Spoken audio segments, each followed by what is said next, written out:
It's 8:30 in the morning in Carson, California, part of the LA basin. There's an employee at work busily carrying out his duties.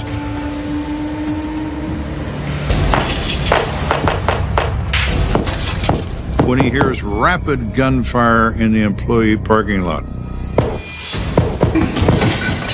He knows gunfire when he hears it, and he knows to get down.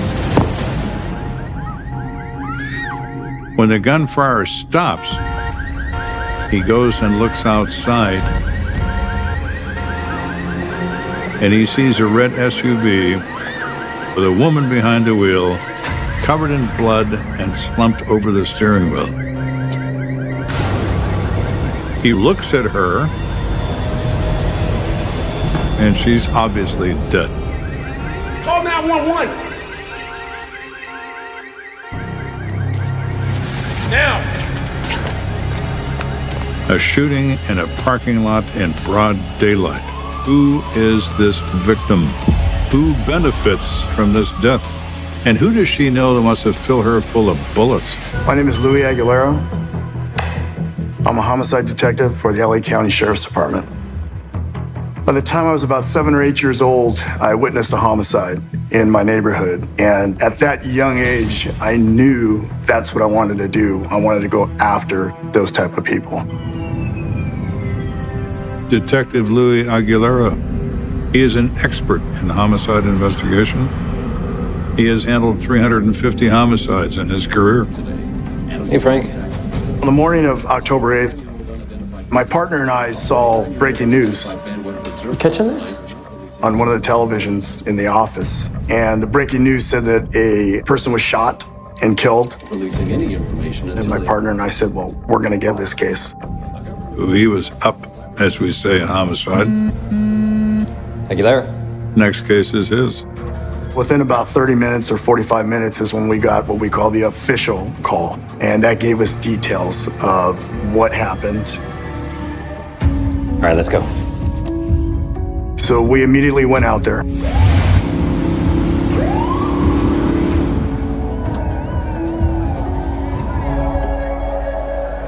Once we arrived at the scene, we were briefed by the handling patrol deputy who told us that our victim was a 30-year-old female by the name of Veronica Reyes.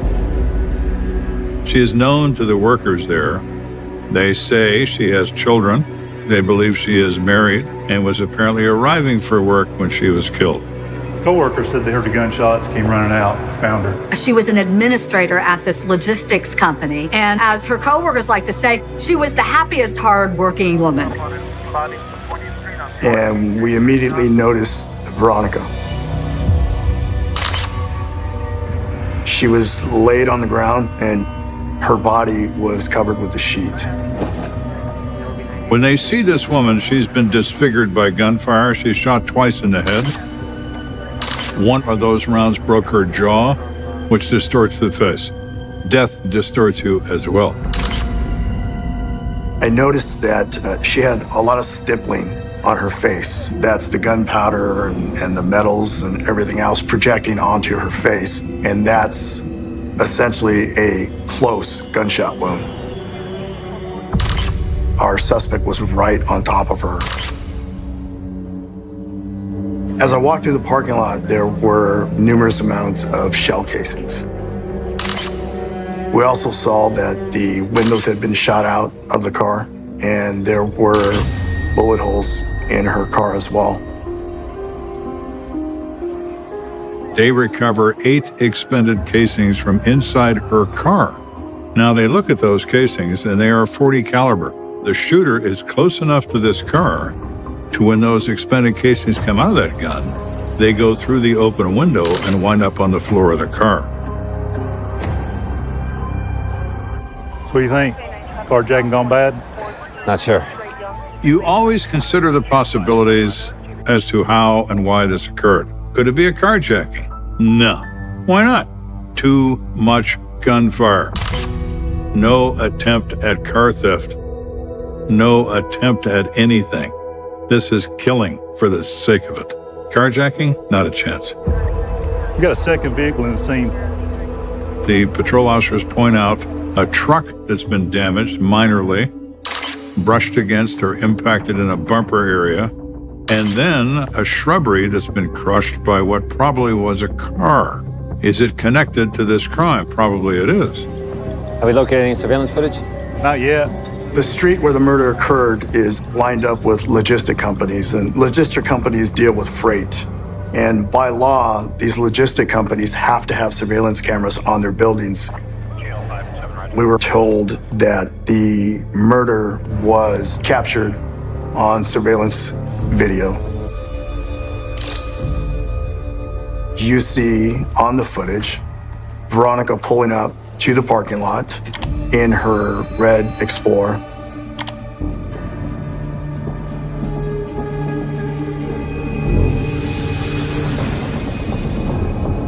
As soon as she parks, a black, it looked like a BMW, pulls up and parallels her car. The driver immediately got out, forgetting to put the car in park. The driver of the BMW is so intent on reaching his target, he bails out of a barely moving car as it is now moving backwards across this lot. He ignores the BMW. His focus is on who he wants to kill. He ran up to her while she was still seated in the driver's seat and began firing numerous shots. He plants his feet 20 inches apart for balance and proceeds to blast away.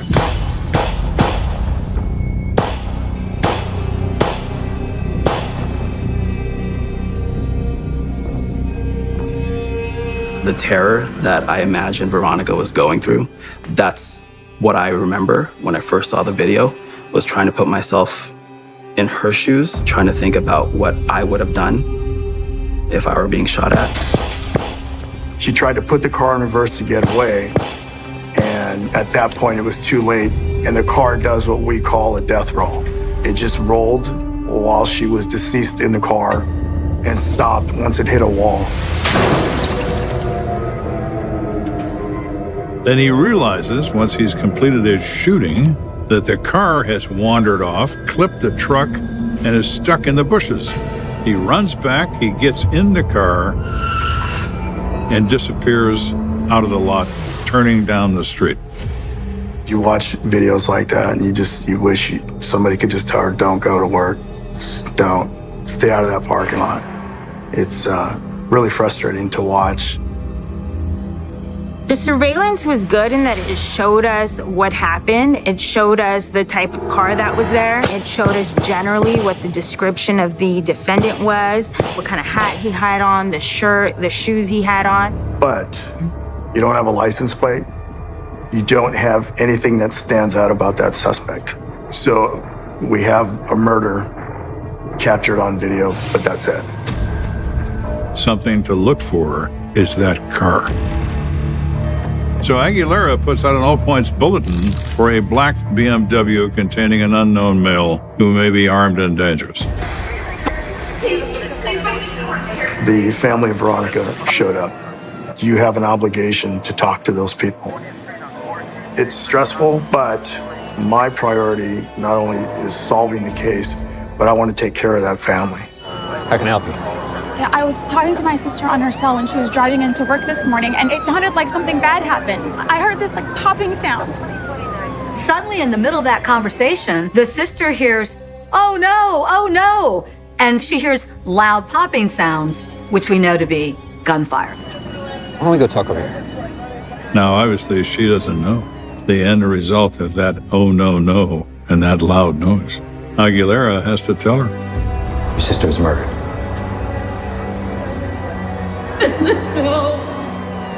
Death notification is a horrible business, but a necessary one. When he does, it devastates her. He has to let her sit for a while before he can talk to her further. Is there anyone that you can think of who might want to hurt your sister? Our job as homicide detectives is to not only find out who your suspect is, but you want to investigate who your victim was. And I wanted to get a background right there on the spot as quickly as I could what was going on with Veronica's life. Everybody loved her. She was a great mom. She was a great sister. Me and my sister were very close. She brought us all together as a great mom, a good friend, an amazing sister. And I'm sure my parents would say the best daughter.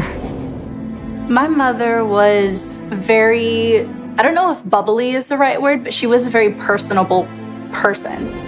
She liked people. She loved to dance. She loved to laugh. She had the dorkiest laugh. And it was contagious.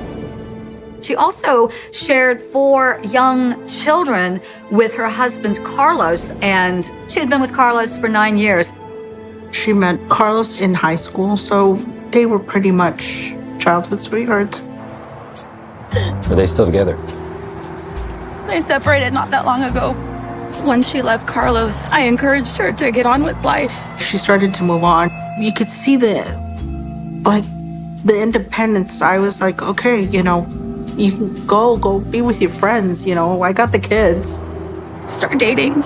She saw a couple people. So her sister tells Aguilera that Veronica started to meet other people, new people, in the past couple of months. Well, who are they? I'm very, very sorry.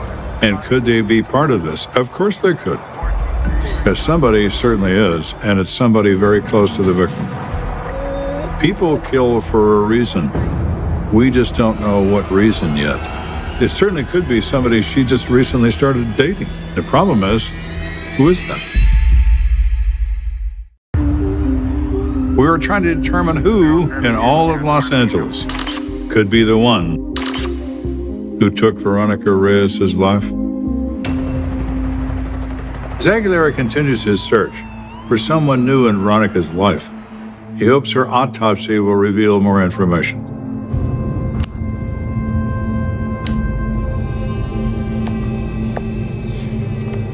I've got some results for you, Detective.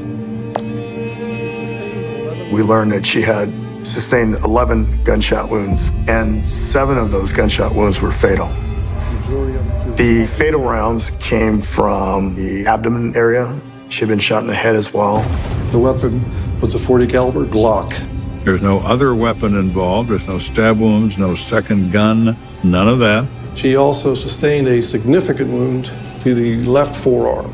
It looked as though it was a defensive wound that when she saw him approaching her car, as she put it into park, she raised her left arm to block whatever he was going to do to her. The last seconds of Veronica Reyes' life was trying to defend herself, making sure that she was protected so that she could be there for her kids. But obviously that did not work. We need to find Veronica's husband. Carlos Reyes? Yeah. We have several reasons to talk to Carlos Reyes. Her sister said she lost track of him after Veronica left him. Number one, they're not divorced. They're separated. He has to be notified of the death of his wife. He now has 4 children to raise and be responsible for. Secondly, what exactly were the circumstances of your separation? And is he aware of anyone Veronica has been dating?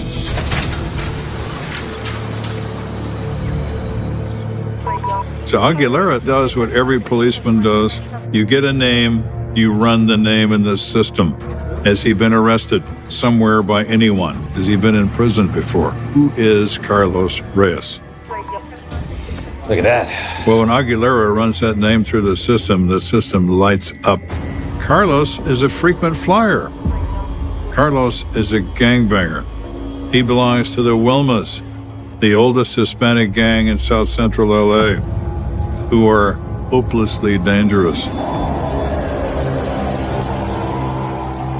I worked 12 years as a gang detective before I came to Homicide, and the gang culture in LA is huge. Predominantly Black and Hispanic gangs, and they're everywhere in LA. Let me just tell you, it's a scourge on society. I mean, it is a syndicate. Okay, we're not talking small potatoes. We are talking the drug sales culture, the guns culture, the violence culture, and there are no sacred cows.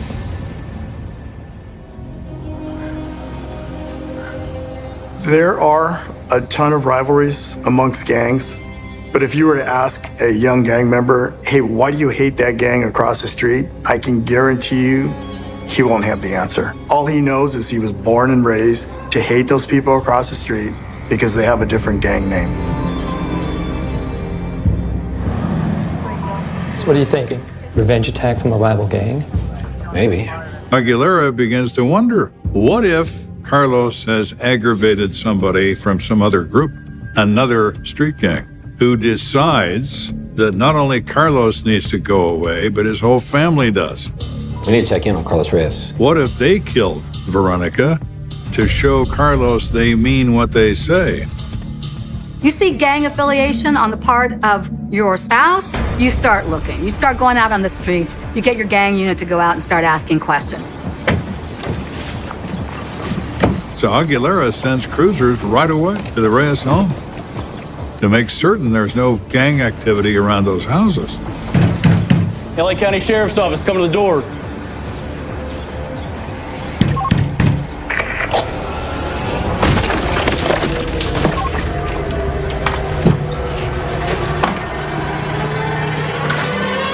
I wanted them to get into that house and make sure I didn't have any other victims. So we sent detectives to his house to do a safety check. Aguilera. Hey, Chief. They went into the house, no one was home. They checked for any additional victims. Place is empty. And they didn't find anyone. I think he has some family nearby. We found out from Veronica's family that he had a sister and a mother, local. Go pick him up, I want to talk to him. And I sent detectives down there to go talk to them and bring them to the local station.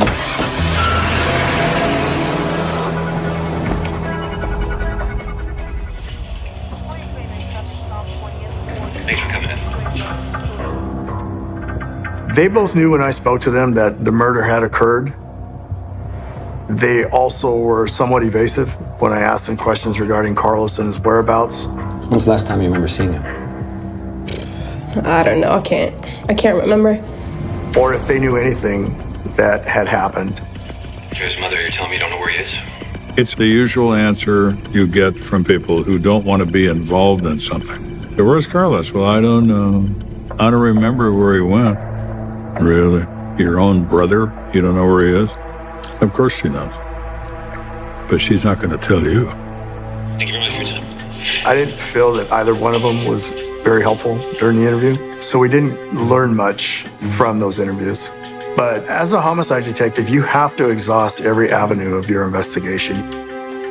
We needed some more evidence.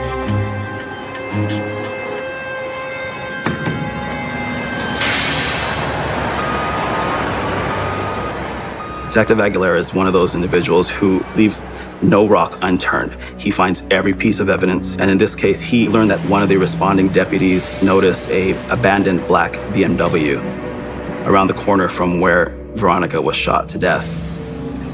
Aguilera put out a be on the lookout for her, and a patrol officer sees this BMW black, Stormy detectives. calls it in, and says, I think this is the car.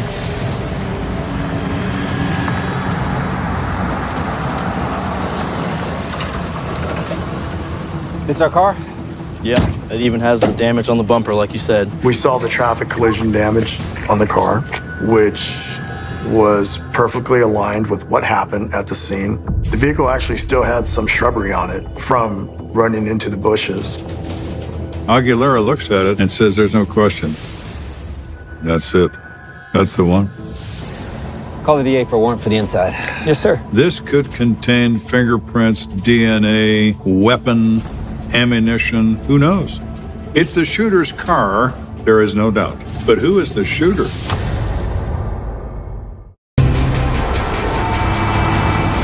Aguilera and his partner get a warrant to search the car.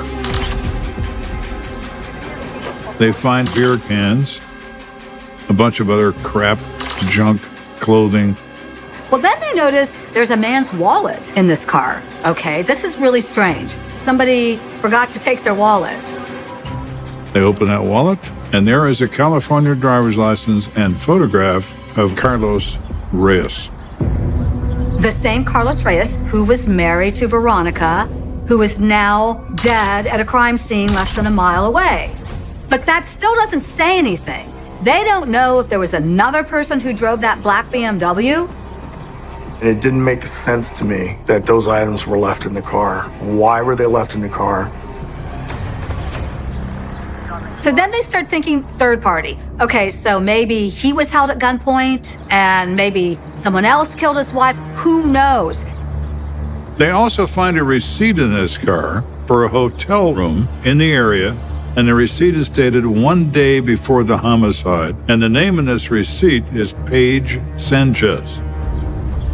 So now our concern is, where's this female? Let's find out who she is, and let's get to that casino and start looking at some surveillance footage.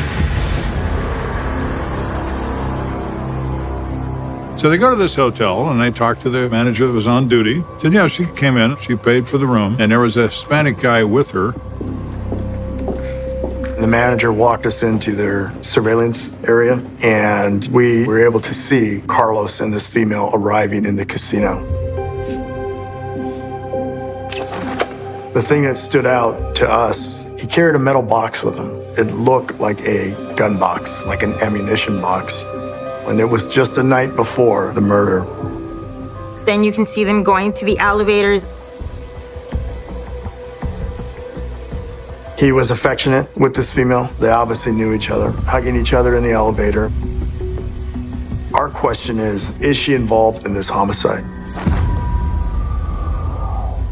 Then you see them early that morning walking out of the casino, out of the hotel, and the girl getting into a taxi and leaving. And then later you see Carlos leaving. Aguilera sees the circumstances. Does he know what they mean? No, he doesn't. And he's smart enough to know that. He requires further inquiry, as they say.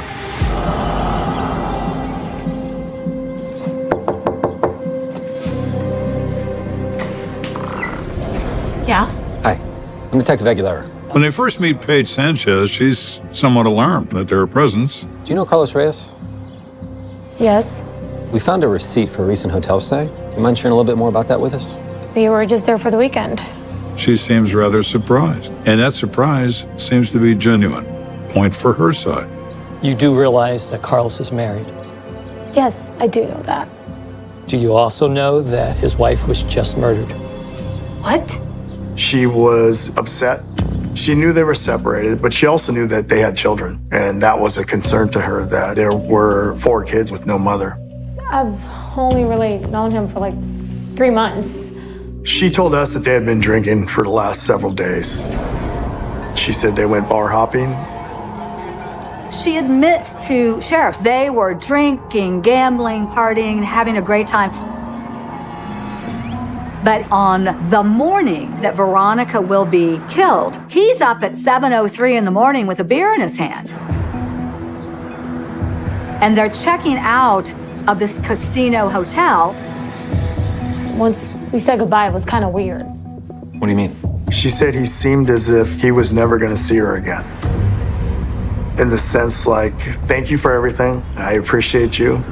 And he made her feel as if that was the end of their relationship.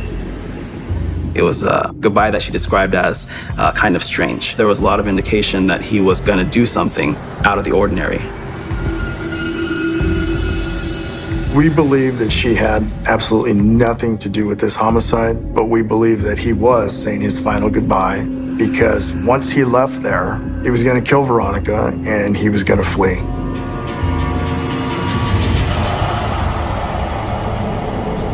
So they go back to the sister again about the relationship between her sister Veronica and Carlos. She never told me everything, but towards the end, she told me some stuff. Yeah, things between them were getting really, really bad. I know that Carlos stole her bag from her like a week or 2 before that. I know he busted all the windows in her car. That's when we're like, wow, okay, this is not good. And the sister tells Aguilera that Carlos has been abusive, so much so this caused her sister to file for divorce. Why do you keep doing this? To sum up my relationship with Carlos, I know he was my dad, but he was Carlos. I could always tell when Carlos was gonna start fighting with my mom. He would get this look in his face. He would get very aggressive. He would ball up his fist. He was very explosive. He had a tendency of breaking down doors, punching through walls. When he was in a real fit or whenever he was drunk or high, my siblings and I would push our drawer against the bedroom wall and we would just stay in there until he left. In the process of the investigation, we learned that she filed for divorce approximately 11 days before she was murdered. And that in itself is an indication that she was ready to move on. It's an indication that she wanted to end the cyclical effects of domestic violence. A couple days after the murder, we processed Veronica's car and we found several things that were heartbreaking to us. And one of them was a journal that Veronica kept. One of her entries had several strands of her hair taped to the day that Carlos pulled her hair out. And she wrote underneath that hair, "Carlos pulled my hair out." As soon as she came to us and told us what was going on, my husband and I, we gave her the money for the divorce. We helped her to get out. And there were several writings from Veronica in the journal. And one of them said, basically, get Carlos out of her life, essentially. Her notes are get divorced and away from Carlos, make money, live on my own, and change my way of thinking. Veronica Reyes did all the right things to get rid of Carlos. She did. She thought it over. She made decisions. She obtained an attorney. She filed a restraining order against him. It's just everything you tell a woman to do who's a victim of domestic violence. She had had it. She was done. She was moving on with her life. Veronica did everything she could. It was not enough. 2 and 2 still makes 4 the last time I checked. Carlos is a gangbanger, which means he's got all the skills and all the necessary temperament to blast her to kingdom come. Aguilera gets his cell phone records. We start getting alerts that his phone is on the 5 freeway going southbound. Interstate 5 covers north to south most of California. It's humongous. And it is the gateway to Mexico. It's obvious what he's doing. And if he got to Mexico, we were concerned that we would never find him again. He is trying to disappear into Mexico. If he crosses into that world, he may as well be in the cosmos.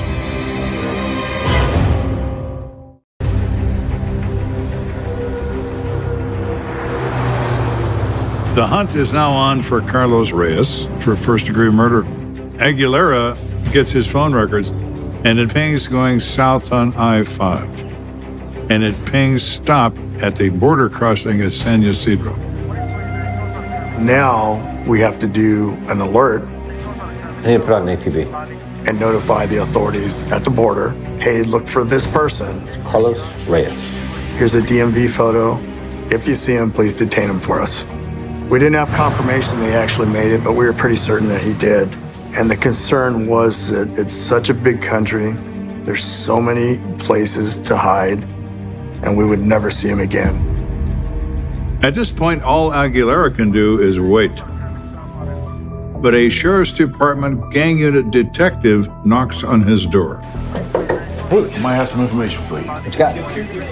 And the gang detective said, hey, I have an informant, and this informant knows where your suspect is at. There are confidential informants who are in the business of making a little extra cash. They're not going to go to court. They're just going to tell you what's happening. Yeah, you got to caught the red light. No kidding. Once you go through the Mexican border, you either get a red light or a green light. It just randomly pops up.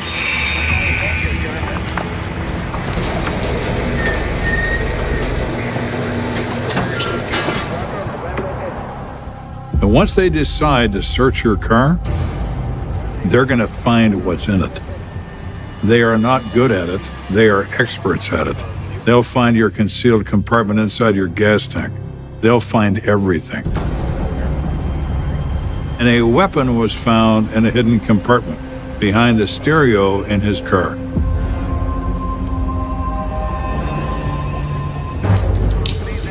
The agents arrested him for bringing a firearm into Mexico. The guy they stopped was called Arturo Lopez.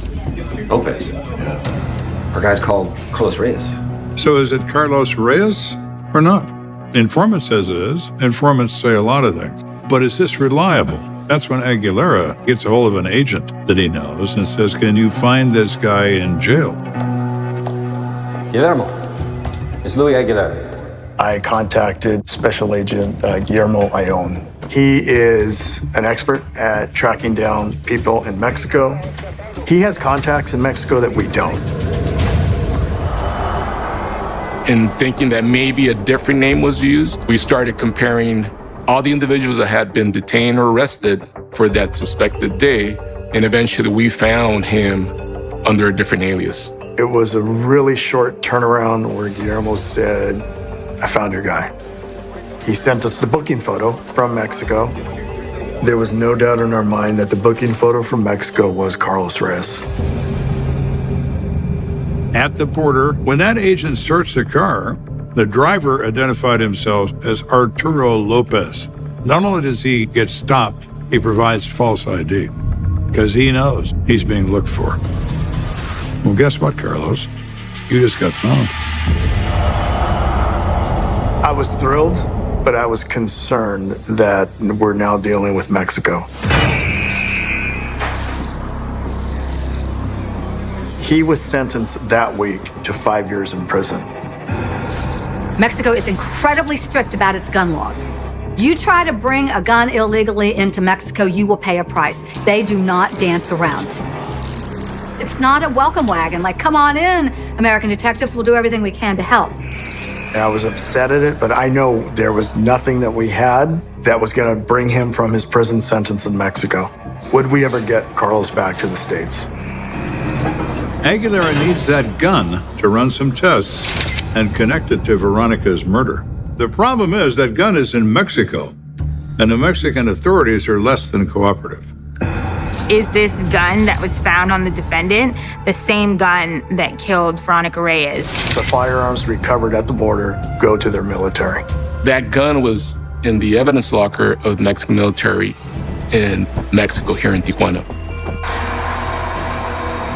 When we go down there, we have to make sure it's our murder weapon by firing it, bringing back the bullets and the casings to compare it to what we have here in LA. They had a common process that is used. In this case, they used telephone books, the old traditional yellow telephone books that we all have. Now, way back in the day, ballistics tests were performed with phone books. They'll stop bullets. But in the modern day, they don't have phone books. Except in Mexico, they still do. So the ballistics guy goes old school. And the ballistics man puts 3 phone books in a cardboard box and fires a round into the phone books.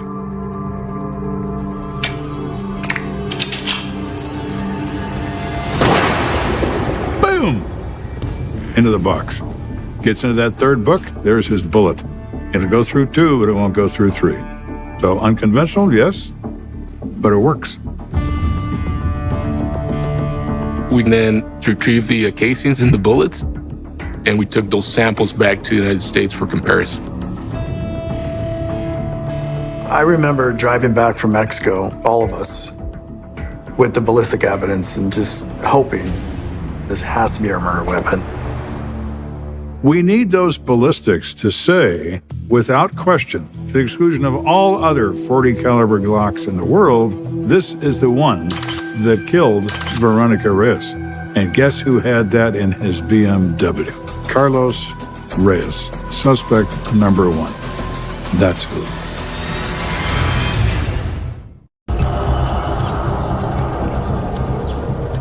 The ballistics man recovers the round. Aguilera takes him with him back to California. They compare the ballistics to the bullets removed from the victim. So it was important to see the pattern that was on the bullet and see that the pattern matched what they found at the crime scene. It's sort of like a fingerprint. Okay. Thank you. I remember getting a phone call saying, hey, Louis, just want you to know, I am 100% certain it's your gun. Coupled with the evidence we built to that day, Now we have him arrested with our murder weapon, made me feel a lot better about the case.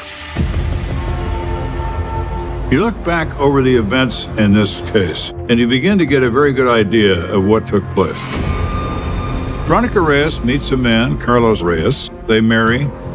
Progressively, his abusive personality begins to be exposed. It starts off verbally, making comments. Then the pushing and shoving happens. Then the slapping begins. And Veronica decides this is no way to live. She files for divorce. And that is the ultimate slap in the face. For her to take that step and file for divorce, I think set him off.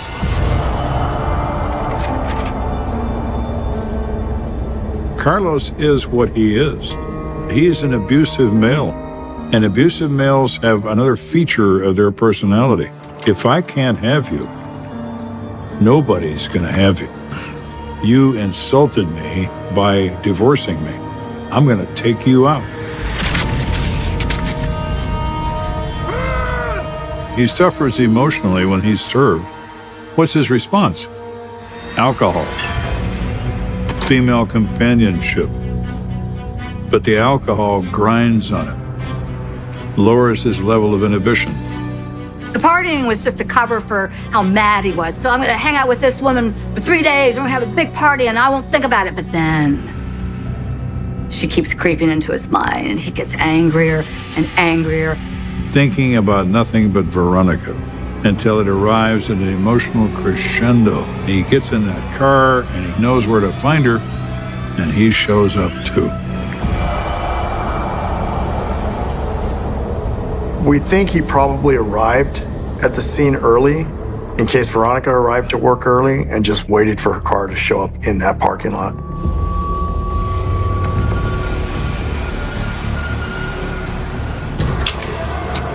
She pulls up to her work, which should be a safe place.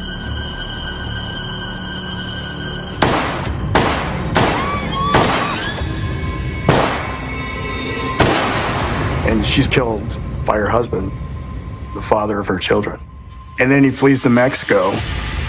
And is he really that stupid that he would leave a car registered to himself and his wallet in the car? Mexico was not going to release him to our custody until he served those 5 years in prison. So now my concern is, how are we going to keep track of someone in a Mexican prison for 5 years?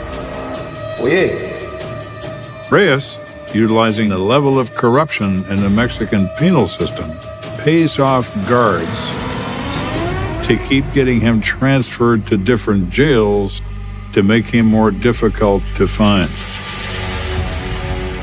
Now the fear was making sure that Mr. Reyes did not potentially bribe his way out of jail, right? We're checking in with the warden, and they got to the point where I'll let you know if anything happens, but he's still here. Eventually, as the release date neared, we made contact with our Major Crimes Bureau extradition team to work out the logistics of flying him back to the States. They basically snatched him up from that prison, and then he's flown back from Mexico City to the United States in the custody of a U.S. Marshal.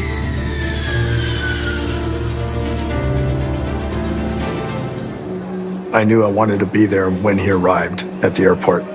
Our Major Crimes team brought him off the airplane, and myself and my partner took custody of him at LAX.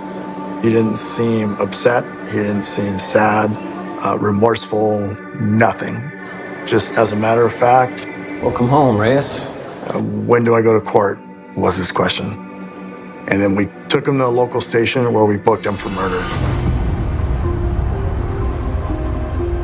Carlos was ultimately convicted of first-degree murder, stalking, the use of the firearm, and he was ultimately sentenced to 55 years to life.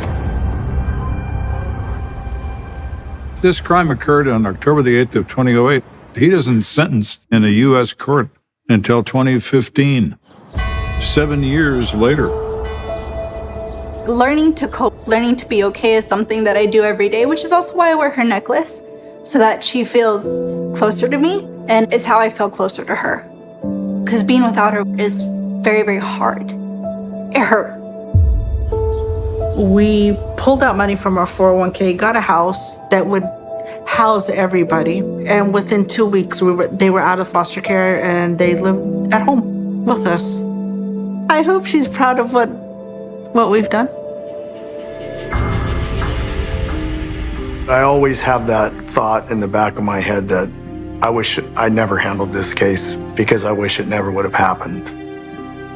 There is a moment here where you throw a stone in a pond, but the ripples go on and on. 4 children that don't have a mother, who never really had a father.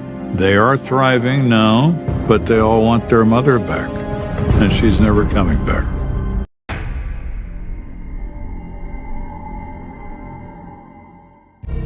When a 19-year-old's car was found abandoned on a bridge at the Jersey Shore, speculation ran wild. Keys were in the ignition. No sign of foul play, nothing. Sarah was nowhere to be found. But was Sarah Stern trying not to be found? Sarah talked about possibly starting a new life in Toronto and moving away. Her mother had left her a lot of cash. It all added up to one giant mystery. You don't know what to think, to be honest. Today, we're at the Jersey Shore in the community of Neptune City for BFFs, the disappearance of Sarah Stern. I'm Sloan Glass, and this is American Homicide. As a note, this podcast also contains subject matter which may not be suitable for all audiences. Discretion is advised. The Jersey Shore. What did it give us? Snooki, Pauly D, and JWoww. But what you see on TV and what really happens in real life are two completely different things. The Jersey Shore is not quite what you would expect to see. Journalist Tom Davis grew up on the Jersey Shore and now covers the area for Patch.com. It's actually a very conservative, traditional community that's mixed in with a tourist atmosphere. Like clockwork, every summer, tourists and beachgoers take over the area. During the summertime, I would say the population probably quadruples at least, especially on the weekends. It almost develops a little bit more of a Miami feel to it. The party atmosphere every summer takes over the many bars, restaurants, and of course, the beaches. The beaches are the best place to be. The shore features 44 beaches in total. And if you're like Tom and live there year-round, you look forward to the off-season. For a lot of people, they really kind of hate the crowd, so they actually like the fall and the winter because it's obviously a lot emptier. It's a lot less crowded. I always called it the void between Labor Day and Memorial Day because literally nothing happens here. But in the early morning hours of December 3rd, 2016, something did happen. A rideshare driver noticed an abandoned Oldsmobile sedan atop a bridge, heading out of town, and called 911. 911, where is the emergency? Actually, on the Belmar Bridge, there's a car that's abandoned. It's off to the side of the road. Was there anybody inside the vehicle? I looked, no. All right. That tall bridge spans the Shark River, which, despite its name, isn't known for having sharks. The water underneath is a Shark River, which is a very shallow river. They might do some fishing there. There's really no swimming or anything like that. When police got to the car, they found no one inside. So they contacted its owner, Michael Stern. About 3 o'clock in the morning, it was kind of a squeaky voice saying they were from the Monmouth County Sheriff's Department and they were looking for the owner of an Oldsmobile. Michael lived in Neptune City, New Jersey year-round with his daughter, Sarah. But at the time, he was out of town. He was vacationing in Orlando. And I said, yeah, Sarah drives that car. Sarah was his 19-year-old daughter. She was in college studying media production. Well, Sarah was into the arts. She was taking television production, art classes, pottery, photography. While her dad was in Orlando, Sarah was back home. Sarah was basically by herself, and she didn't like to be by herself. Yes, but sometimes, like everyone, Sarah just needed her space. When she was 15, her mom passed away, cancer, and it was a tough time for her. It was very tough. Sarah's mom had a long bout with breast cancer. And Sarah, she was a champ. She loved her mom, and she did everything she could to keep her comfortable when she was going through chemo. And sadly, her mom ultimately lost that fight when Sarah was a freshman in high school. She struggled at times, losing her mom. Sarah took that pain and channeled it into her artwork. So she had to kind of find herself. And that's when she threw herself into art, drawing, photography, and the media. And her talent just blossomed. Within a couple of years, she was doing things that I thought were incredible. According to Michael, as a widower and father of a teenage daughter, he thought the only thing to do was to pull Sarah close and cope together. Our family, basically, it was Sarah and myself and always a dog. She loved her dog, Buddy, and she dressed Buddy up in different outfits, like put jackets on him and sweatshirts, and she'd get Buddy dressed up for Halloween. That was her best friend. With Sarah and Buddy back home, Michael spent the early morning hours of December 3rd, 2016, trying to figure out why Sarah's car was left on a bridge some 2 miles from their home. I tried the house phone and her cell phone, and I wasn't getting anything through. Then he did what every father of a 19-year-old would do. He sent her a text message. The messages were coming up green as opposed to blue on an iPhone, so I thought maybe her phone was off or, the battery life had gone down. By then, the police had gone to Sarah's home and already did a search. No one was there except for the dog. The police found Buddy locked in his cage, which was something Sarah's dad said she would only do when strangers were at the house. It was kind of odd that he would have been in there, but Sarah was nowhere to be found. At that point, we just didn't know what was going on. So we just packed up and threw everything in the car and started driving north. The 16-hour ride from Orlando to Neptune City gave Michael plenty of time to think about what could have happened. There was a million scenarios going through my head. Did the car stall? Was something wrong with it? Did Sarah have somebody with her that might have abducted her? There was also the terrifying thought that Sarah, who was struggling with the loss of her mother, possibly took her own life.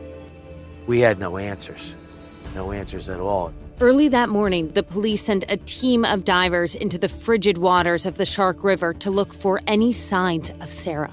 The tides go in and out very, very quick. It's cold, it's rocky in some areas, and it's marshy in other areas. By the time the sun came up that Saturday morning, there was still no sign of Sarah and no evidence of what could have happened. There were a couple of theories that law enforcement believed early on. Alex Napoliello covered the story for NJ.com and the Star-Ledger newspaper.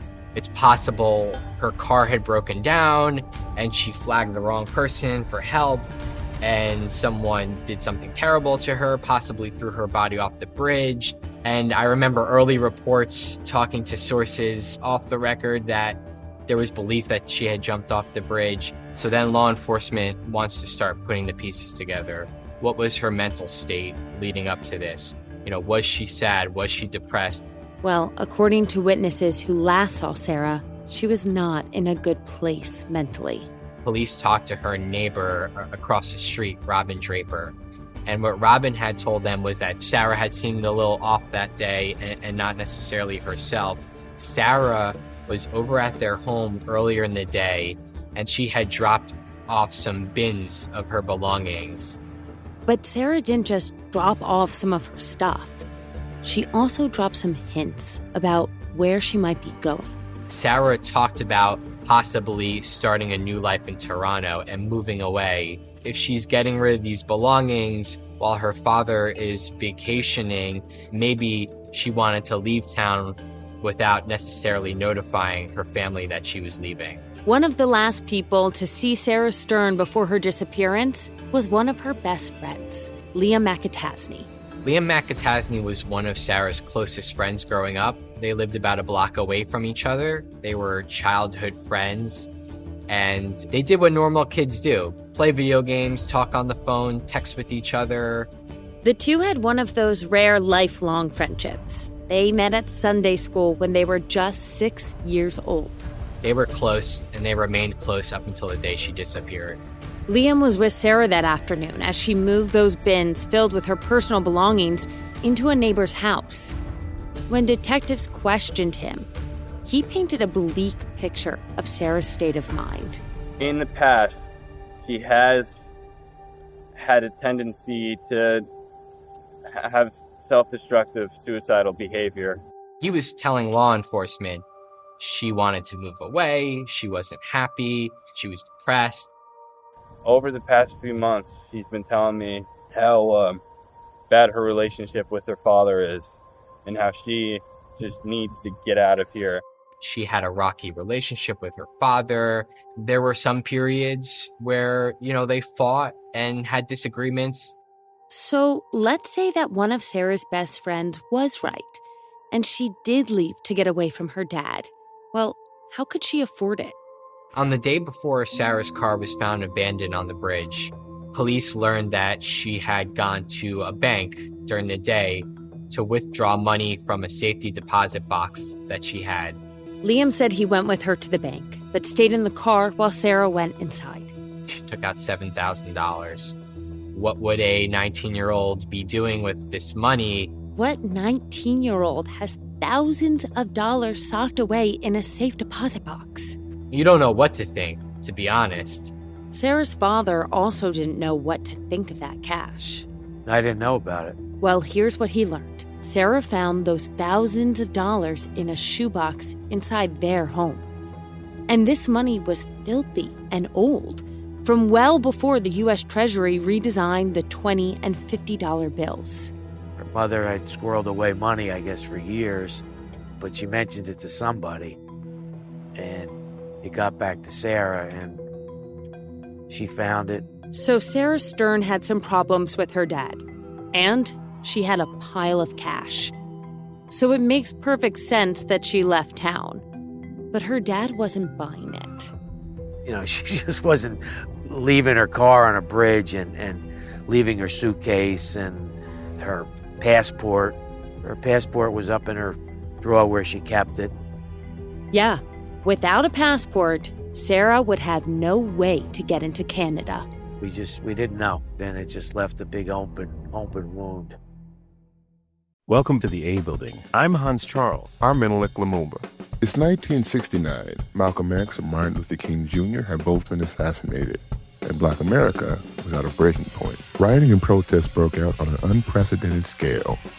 In Atlanta, Georgia, at Martin's alma mater, Morehouse College, the students had their own protest. It featured two prominent figures in Black history, Martin Luther King Sr. and a young student, Samuel L. Jackson.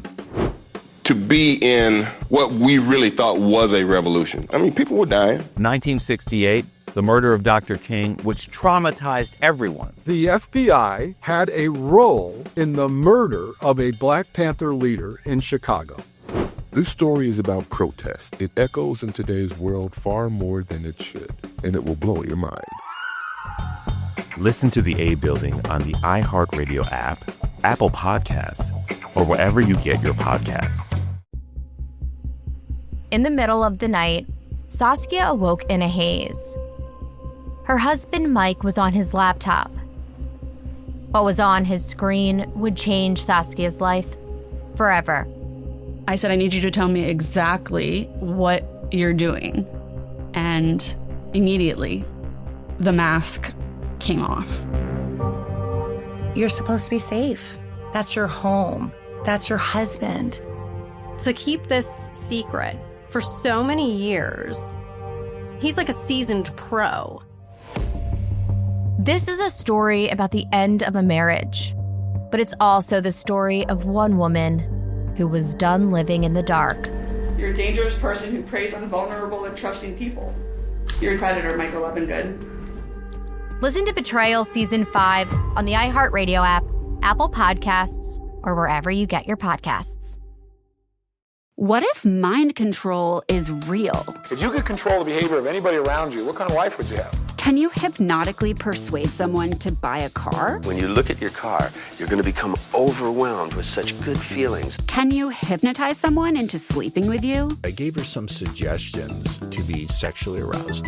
Can you get someone to join your cult? NLP was used on me to access my subconscious. NLP, aka Neuro-Linguistic Programming, is a blend of hypnosis, linguistics, and psychology. Fans say it's like finally getting a user manual for your brain. It's about engineering consciousness. Mind Games is the story of NLP. Its crazy cast of disciples and the fake doctor who invented it at a New Age commune and sold it to guys in suits. He stood trial for murder and got acquitted. The biggest mind game of all? NLP might actually work. This is wild. Listen to Mind Games on the iHeartRadio app, Apple Podcasts, or wherever you get your podcasts. In the early hours of December 3rd, 2016, 19-year-old Sarah Stern's car turned up on a bridge near her home in Neptune City, New Jersey. There's really not a lot of room over there on the shoulder. So it's very, very odd for people to be stopping on the bridge. Edward Kirschenbaum was the director of public safety for the Neptune City Police Department. Keys were in the ignition with no sign of a driver or a passenger, no sign of foul play, nothing. And here's a bit of bad luck. Surveillance cameras near the bridge were not working that night. But a home security camera across from the Stearns house was working. Unfortunately for detectives, they couldn't make out anything other than the time Sarah's car came and left the house. You don't know what's going on, so you have to pull in every resource that you can to try to get to the end line of what happened. Hundreds of Sarah's friends and neighbors joined Sarah's best friend, Liam McAtasney, in the search for any sign of Sarah. The beaches and the lakes and the inlets were all searched by volunteers. So there was an all-out effort by the community to see if they could locate anything that would give any indication of what happened to Sarah Stern. But detectives were concerned about Sarah's bizarre behavior the afternoon before she disappeared. There was conversations with a friend of Sarah's, Liam McIntyre, where she may have had some type of suicidal tendencies, that she was upset with issues, maybe because of her mom's death. In fact, Liam was with her when she moved some of her stuff into a neighbor's house the afternoon before she went missing. Sarah had dropped off bins of her personal belongings to be kept in the friend's basement. Sarah also gave a bin of footballs and basketballs or some type of equipment to kids in the neighborhood. So that was kind of odd. Liam told detectives that afternoon the two went to the bank, got tacos for lunch, and returned to Sarah's house. They ate and then played video games until around 4:45 p.m. That's when Liam left for his job at a local steakhouse. Liam was the last person that Sarah had talked to.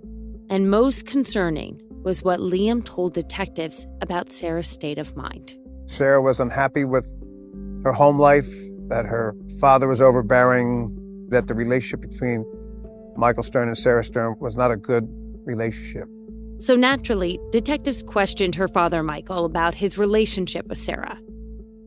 And they were surprised by his response. Michael Stern was an open book. He was forthcoming with everything that we discussed. Any type of telephone communication, whether it be text messages or voicemails. And these messages didn't show any sort of conflict between them. Just before Sarah disappeared, she texted her dad. "Hey, Dad, good afternoon. What day are you coming back from Florida?" Her text also contained emojis, a smiley face with sunglasses, a palm tree, and a little red car. Michael's response included a picture of a rainbow that had just appeared right around that time. He later sent a picture of Disney's Magic Kingdom, where he was vacationing. Sarah wrote back, "Wow, the castle looks so pretty with the lights." She added a shooting star emoji. It was the last message he received from Sarah. So again, what's going on here? It's a parent's worst nightmare. I couldn't imagine it myself, and my heart was breaking for him. At this point, all detectives knew for sure was that Sarah took out a large sum of money from the bank and then vanished. There was no utilization of any bank cards or anything that would give some kind of information that she had left the area, because without funding, how far can you go? You have no car. So it was a unique case. There was nothing adding up. Even the surveillance footage from the bank showed Sarah smiling and waving to the manager as she left. It didn't exactly point to someone who was considering taking her own life or fleeing the country. There were no hardcore facts out there, so you had to use the totality of circumstances to just old-fashioned police work, hoping that somebody says something and just talking to everybody to try to put the pieces together. Journalist Alex Napoliello covered the story. Very early on, the reports coming to us from police was that Sarah was missing and that there wasn't anything suspicious about her disappearance. And then, sort of seemingly out of the blue, the Monmouth County Prosecutor's Office puts out information that they are willing to pay anyone who would have information in her disappearance. That reward, which totaled $5,000, caught everyone off guard. Now, that struck us as a bit odd because usually those rewards are put out when there's a crime that has occurred. Reporters saw it as a sign that police no longer believed Sarah took off to Canada or took her own life. And it was the first indication to us that maybe something nefarious had happened here.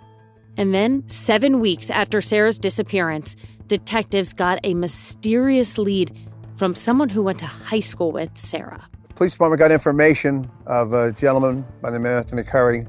Okay, let's talk about Anthony Curry. Like Sarah, he was 19 years old and liked the arts. At the time, he considered himself to be an aspiring horror movie maker and sort of looked the part. He was tall with long dark hair, wore dark clothing, and smoked cigarettes. But he wasn't exactly a loner. In high school, he was named most likely to become famous. Mr. Curry met with detectives of the case and told them an incredible story. Incredible is an understatement. Anthony Curry told detectives about a bizarre conversation he had with a longtime friend about movies. This friend floated a movie idea past Anthony that involved robbing and killing someone.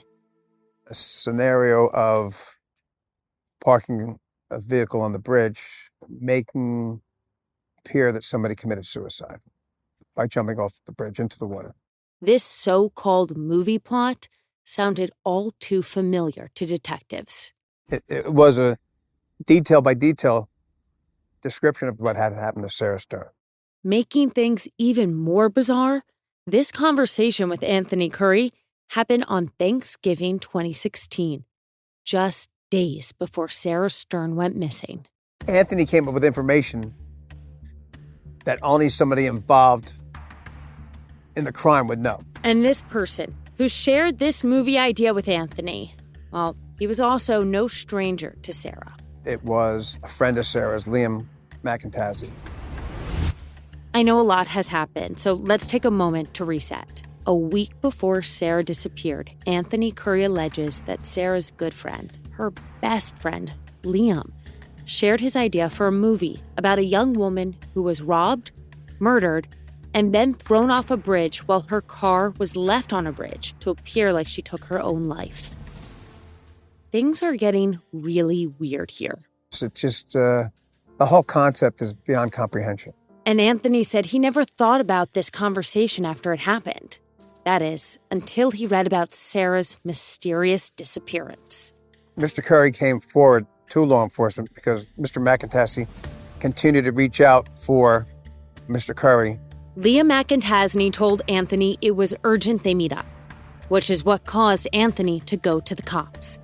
But again, Liam was one of Sarah's oldest and best and most devoted friends. Could he actually be involved in Sarah's disappearance? Was this just some sort of weird coincidence? Or had Sarah and Liam cooked up some sort of plan? This is just so off the charts that nobody knows what happened. So the police came up with a plan to learn the truth. And it involved some serious work on the part of Anthony Curry. If he could pull this off, it would make him famous for reasons no one in his high school could have ever imagined. Welcome to the A Building. I'm Hans Charles. I'm Menelik Lumumba. It's 1969. Malcolm X and Martin Luther King Jr. had both been assassinated, and Black America was at a breaking point. Rioting and protests broke out on an unprecedented scale. In Atlanta, Georgia, at Martin's alma mater, Morehouse College, the students had their own protest. It featured two prominent figures in Black history, Martin Luther King Sr. and a young student, Samuel L. Jackson. To be in what we really thought was a revolution. I mean, people were dying. 1968, the murder of Dr. King, which traumatized everyone. The FBI had a role in the murder of a Black Panther leader in Chicago. This story is about protest. It echoes in today's world far more than it should, and it will blow your mind. Listen to The A Building on the iHeartRadio app, Apple Podcasts, or wherever you get your podcasts. In the middle of the night, Saskia awoke in a haze. Her husband, Mike, was on his laptop. What was on his screen would change Saskia's life forever. I said, I need you to tell me exactly what you're doing. And immediately, the mask came off. You're supposed to be safe. That's your home. That's your husband. To keep this secret for so many years, he's like a seasoned pro. This is a story about the end of a marriage, but it's also the story of one woman who was done living in the dark. You're a dangerous person who preys on vulnerable and trusting people. You're a predator, Michael Levingood. Listen to Betrayal Season 5 on the iHeartRadio app, Apple Podcasts, or wherever you get your podcasts. What if mind control is real? If you could control the behavior of anybody around you, what kind of life would you have? Can you hypnotically persuade someone to buy a car? When you look at your car, you're going to become overwhelmed with such good feelings. Can you hypnotize someone into sleeping with you? I gave her some suggestions to be sexually aroused. Can you get someone to join your cult? NLP was used on me to access my subconscious. NLP, aka Neuro-Linguistic Programming, is a blend of hypnosis, linguistics, and psychology. Fans say it's like finally getting a user manual for your brain. It's about engineering consciousness. Mind Games is the story of NLP. Its crazy cast of disciples and the fake doctor who invented it at a New Age commune and sold it to guys in suits. He stood trial for murder and got acquitted. The biggest mind game of all? NLP might actually work. This is wild. Listen to Mind Games on the iHeartRadio app, Apple Podcasts, or wherever you get your podcasts.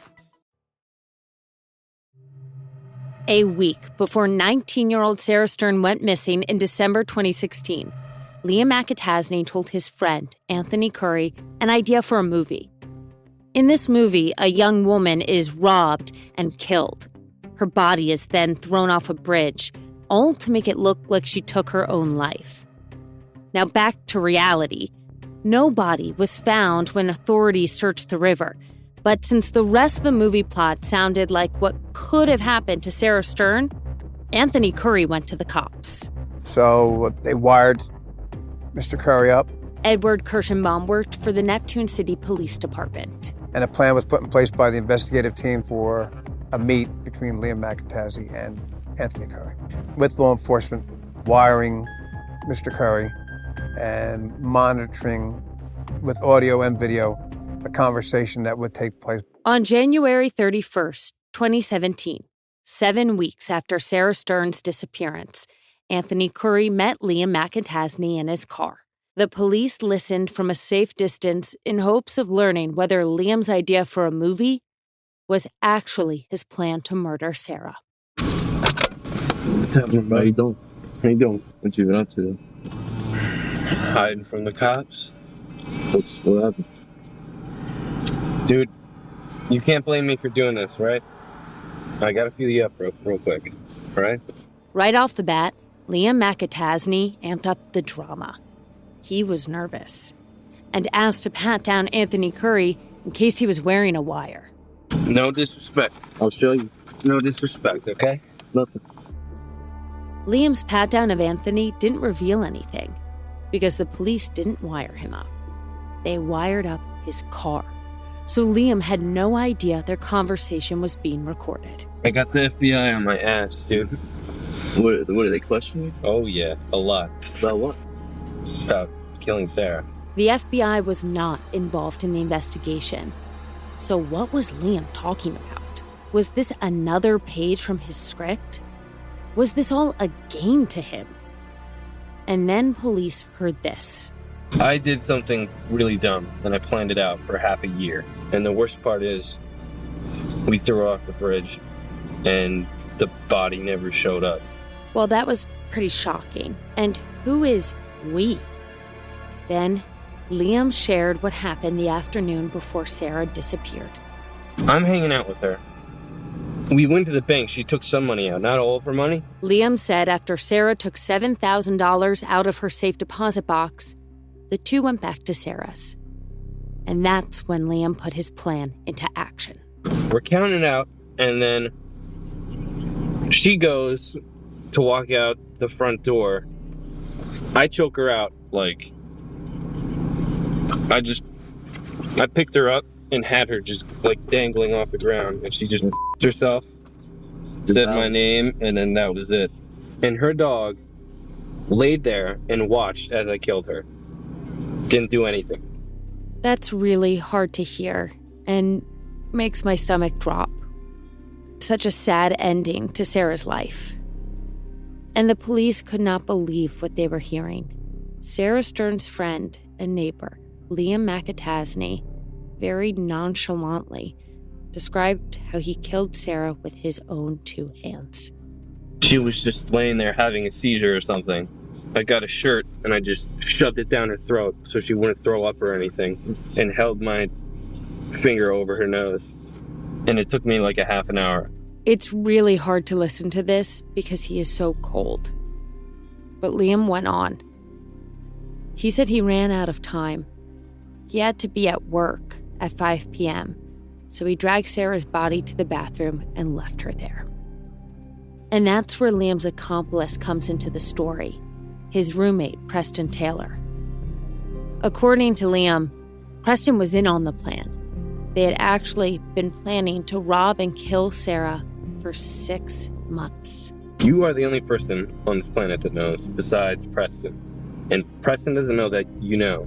So if what he is saying is true, then while Liam was at work, Preston entered Sarah's house through her back door and then moved her body to a bushy area in the backyard. I get off work that night. Preston and I go over to her house. Then we take her body out of the bushes and drag it over to her back fence. And I crawl, get into her car, and I back up. There's a security camera across the street. So I had to act like her.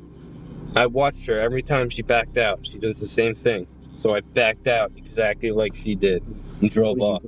Liam still hasn't said anything that establishes a clear motive. His story is so brutal and so nonchalant at the same time. It's hard to believe it's true.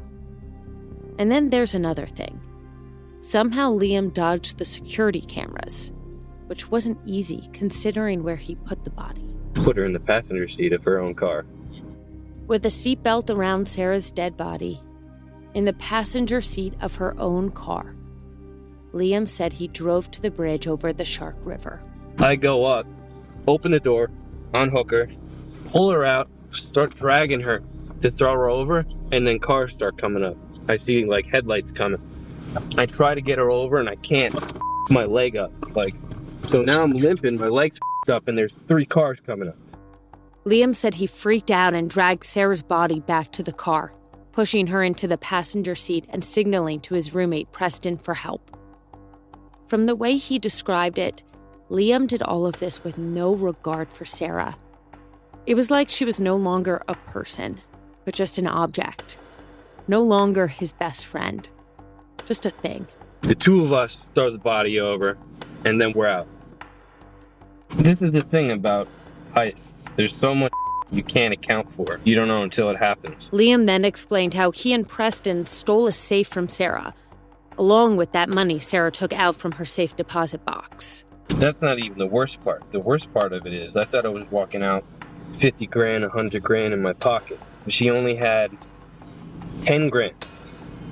And this money, I don't know if it was burnt or something. It's old money, terrible quality. That's the worst part? He's upset about the money? Well, if you remember, those $20 and $50 bills looked old and beaten up. which upset Liam. I don't even know if I can put any of it in the bank.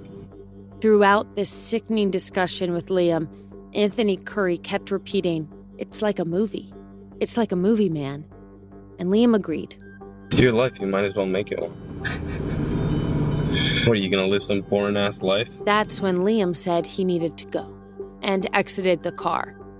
But then, seconds later, Liam turned around and ran back to Anthony's car. Liam knocked on Anthony's window and looked worried. What's up? I don't know where my keys are. Thought I had everything. Oh, they're there. You found them? All right, bro. All right, bro. Liam found his keys in Anthony's car, grabbed them, and left. Anthony exhaled, lit up another cigarette, and drove back home, wondering how on earth this horror movie plot Liam shared with him on Thanksgiving may have turned into a real-life murder. As for the detectives, they also tried to process what they heard. It was a detailed accounting of what he, along with President Taylor, did to Sarah Stern. Ed Kirschenbaum of the Neptune City Police Department was shocked not just at what Liam said, but how he said it. It was a chilling account with no remorse, no emotion. With Liam McAtasney on tape detailing what he did to Sarah Stern, you would think there would have been enough evidence to charge him with murder. But this story was far from over. They spotted somebody that looked like Sarah. I got a good look right in her face, stared right into her eyes the way I'm looking at you right now, and she turned her head, ducked down an alleyway. I said, I don't know what that is, but that girl did not want to be seen. I just, I was beside myself. I had never seen anything like that as a reporter covering crime for many years.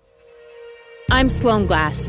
Join me for part 2 of BFFs, The Disappearance of Sarah Stern, as we learn what really happened in the small beach town of Neptune City.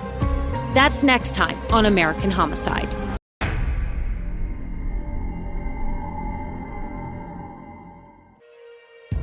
Seven weeks of searching for a missing New Jersey teenager turned up nothing. Sarah was nowhere to be found.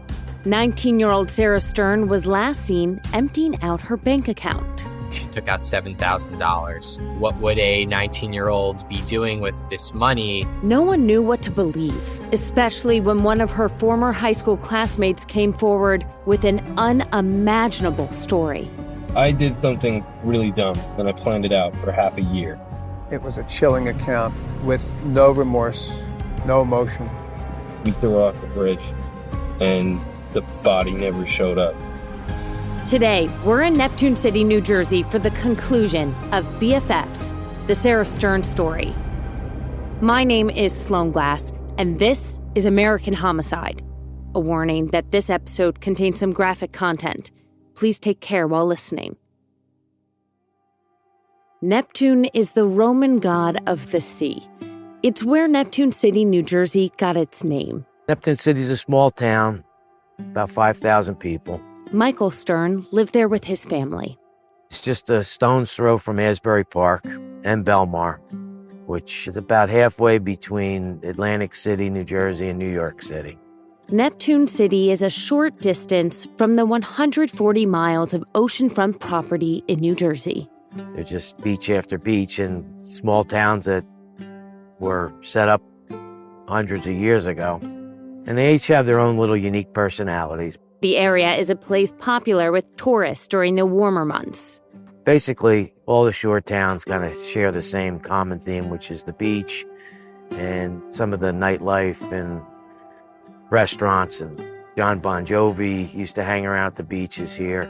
Michael raised his daughter, Sarah, in Neptune City. She loved the beach and she loved being down by the beach. Yes, being outdoors, especially in the summer, was something Sarah loved about the area. We had a swimming pool and a trampoline in the backyard, so it was always a magnet for the kids to come over and just hang out. And they would be there from the morning until night. The kids liked her, the older kids, younger kids, and she got along with everybody. As Sarah grew up, she got involved in photography and the arts. But she also had no problem getting her hands dirty. I'm in construction, and sometimes I would just need an extra hand for a short period of time. And she would always be there. She liked to get her work boots on and her jeans and a flannel shirt and come out with me and, work a little, get a little dirty. And so it was, that was kind of a fun thing with her too. According to Michael, the two relied on one another, especially after Sarah's mother passed away from cancer. She struggled at times. It's a very tough thing to deal with, that, just one day they're gone. And in early December 2016, Michael was the one struggling after Sarah mysteriously disappeared. They found Sarah's car up on the bridge. At the time, there were different theories as to what happened. One was Sarah was in a very bad place mentally and took her own life. The other was she quietly left town to start a new life. We spent a lot of time looking everywhere, especially around the marina area and all through the inlets, every day, hoping that something would turn up. That we'd find a piece of something that belonged to Sarah, or God forbid that her body would show up. But we didn't know. Now, keep in mind, these searches were happening right around Christmas in 2016. Holidays came and went, and we still didn't have any answers. And it was a tough time for everybody. Then the investigation took a turn in January 2017. Anthony Curry, a friend of Sarah's from high school, met with detectives. He agreed to let them wire his car for audio and video and secretly recorded a chilling story from one of Sarah's very best friends and confidants, Leah McAtasney. I pretty much hung her. I picked her up and had her just dangling off the ground, and she just pissed herself, and then that was it. You just heard Liam, Sarah's friend since the first grade, talking about how he strangled and then threw Sarah's dead body into Shark River. That's not even the worst part. The worst part of it is I thought I was walking out 50 grand, 100 grand in my pocket. She only had 10 grand. Edward Kirschenbaum worked for the Neptune City PD. Liam McIntyre was the mastermind of this entire crime. Police were tipped off by Liam's friend, Anthony Curry. Anthony was an aspiring movie producer who dreamed of making horror films. A few weeks earlier, Liam shared his idea for a movie with Anthony. And it had chilling details that mirrored what police thought might have happened to Sarah Stern. He was one of the only few people that knew what happened to Sarah and wanted to talk to law enforcement to let them know exactly what he knew. In their secretly recorded conversation, Liam admitted to purposefully feeding false leads to detectives. That was whole part of my plan to make me look not guilty. He tried to portray himself as a concerned friend and continued to try to paint a picture of deception, that it was more or less a suicide or a poor relationship with her father that led her to possibly jump off the bridge that night, all along hiding the fact that he was one that was responsible for her murder. And in these recordings, Liam said he didn't act alone. He recruited his roommate, Preston Taylor, to help dispose of Sarah's body. Preston Taylor was involved early on in the planning of what was going to happen to Sarah Stern. And get this, Preston didn't just know Sarah. He was actually her date to the junior prom. Preston Taylor was the one person that could have saved Sarah Stern's life, but he chose not to. He chose to follow Liam McIntyre. So if this is actually true, and this is a real confession, then it's just really hard to wrap my head around what these so-called friends of Sarah's were thinking. That's what's so baffling. There's no indication of any type of problem other than pure greed and evil. Sarah had inherited money from her mother. For months, Liam had his eyes on this money. The afternoon she withdrew funds from her bank, Liam went into action. Liam McIntyre called Preston Taylor when they were at the bank. Liam McIntyre told Preston Taylor that this was the day it was going to happen. On February 1st, 2017, detectives pulled Preston in for questioning. We know what happened to Sarah. We know what your involvement in it was. Right? We want to know why it happened. We want to know why Liam did what he did. I got home just as he was... I know it's really hard to hear Preston in this interrogation audio, but let me tell you, Preston folded like a chair, like within a minute. He participated, not the actual murder, but the steps taken to cover up the murder. Preston said Liam believed Sarah had upwards of $100,000 and killed her for that money, a portion of which Preston was supposed to get for helping to move Sarah's body. Preston Taylor goes over, takes Sarah's body, and puts it over by a hedgerow, covers it with leaves. Once Liam McIntyre gets off of work, they pull down the street behind Sarah's yard. They take Sarah, they throw her over the fence. They put her in the passenger seat of her car. See, I keep going back to this idea that this is their friend, and they're treating her body like it's a thing. They buckled Sarah into the passenger seat of her car, and then Liam drove, sitting next to the dead body, while Preston followed in another car. Liam McIntyre would study Sarah, the way she would back out of her driveway in her car. So his plan was to pull out the same way after he murders her. A neighbor's surveillance camera caught the car pulling out, but it was too dark for detectives to see anyone in the grainy footage. So they didn't know who was driving. However, the timestamp matched up with Preston's story. She was thrown into the Shark River on an outgoing tide. And they then left and continued on with their lives. Preston cooperated with detectives and led them on a play-by-play reenactment of the crime, including where he and Liam buried two safes filled with nearly $10,000 in cash. It was just a pure act of betrayal. Nobody saw it coming. Liam McIntyre wasn't on the police department's radar at all. Yet here they were, Sarah's one-time prom date along with her best friend, who she met in Sunday school, both arrested for her murder. Preston Taylor was charged with desecration of human remains and hindering apprehension. And Liam was charged with murder, felony murder, robbery, hindering apprehension, desecration of human remains. The emotional roller coaster was about to take another dive as detectives had to share the news with Sarah's father, Michael. How do you tell a father who has hope his daughter's going to come home that she's not coming home, that she has been murdered? And in fact, murdered by her friends. Whenever you have a missing persons case, there is always hope that the person you're searching for will come home. That hope extends from the family to the reporters covering the story and law enforcement trying to find them. When that hope extinguishes, there is nothing harder. I sat down at the kitchen table and he told me, and I don't know, I was just in kind of shock after that. I just remember staring at the table and in disbelief that, you know, they knew what happened. They had the confession. Worst day of my life. It hurts. She was such a good person. Just finding out that one of her friends killed her was just a horrible thing. Welcome to the A Building. I'm Hans Charles. I'm Menelik Lumumba.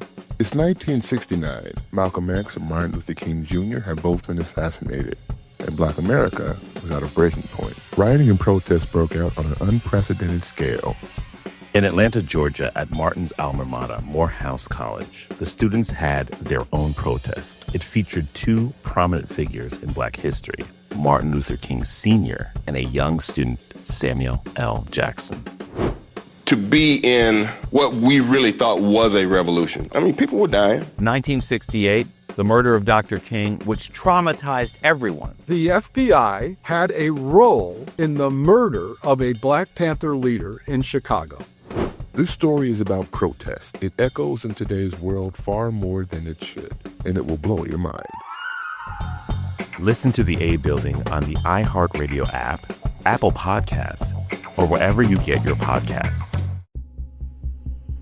In the middle of the night, Saskia awoke in a haze. Her husband, Mike, was on his laptop. What was on his screen would change Saskia's life forever. I said, I need you to tell me exactly what you're doing. And immediately, the mask came off. You're supposed to be safe. That's your home. That's your husband.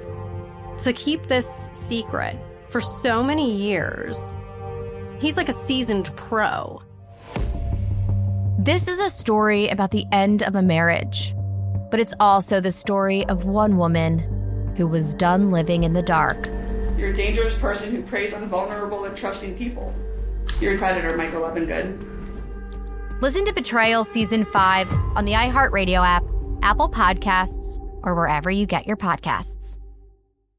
What if mind control is real? If you could control the behavior of anybody around you, what kind of life would you have? Can you hypnotically persuade someone to buy a car? When you look at your car, you're going to become overwhelmed with such good feelings. Can you hypnotize someone into sleeping with you? I gave her some suggestions to be sexually aroused.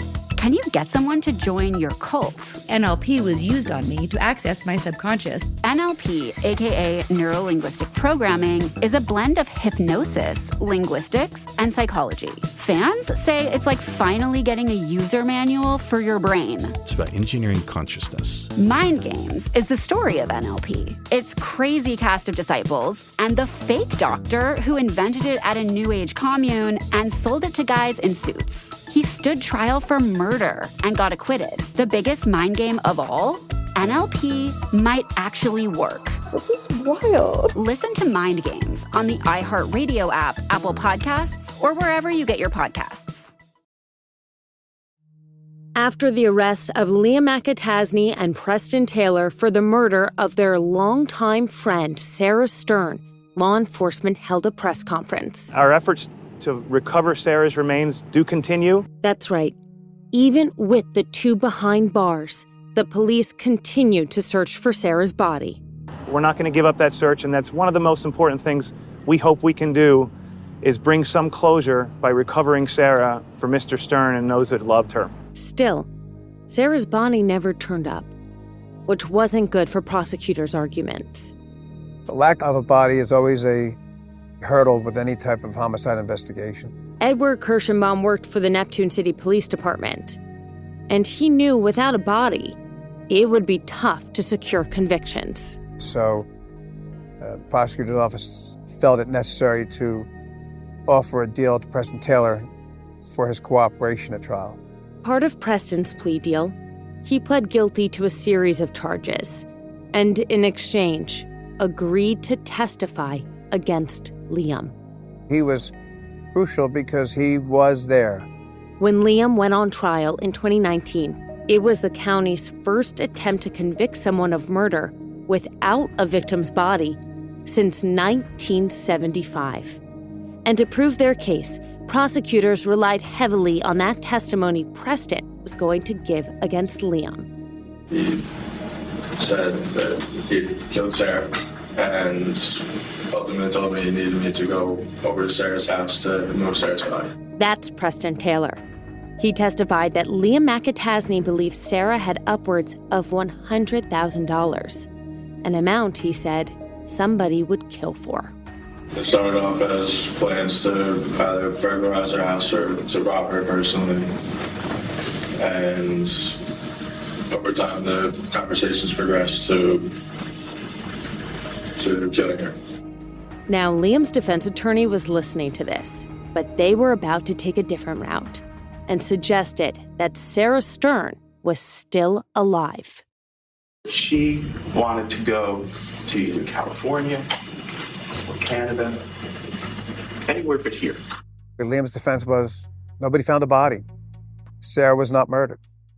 In addition, Liam's lawyer tried to suppress the recorded conversation between Liam and Anthony Curry, where he confessed to the murder. But he was unsuccessful. Then he pivoted and explained to the jury that the tape was nothing more than a movie audition. It was fantasy, that it was an audition. Liam McIntyre made it up for Anthony Curry, the horror film director. Why? Well, I think Anthony Curry gave you the answer as to why. Man, this is like a movie. If you remember, Anthony Curry kept repeating, "Man, this is like a movie," throughout that talk with Liam.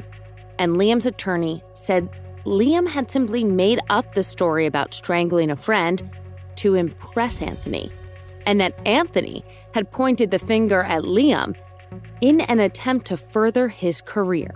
The horror film guy, who says, by the way, in the recording, you should move out to LA with me, and you should be my Leonardo DiCaprio to my Martin Scorsese. So imagine you're a juror hearing this tape of Liam for the first time. Would you think he was acting?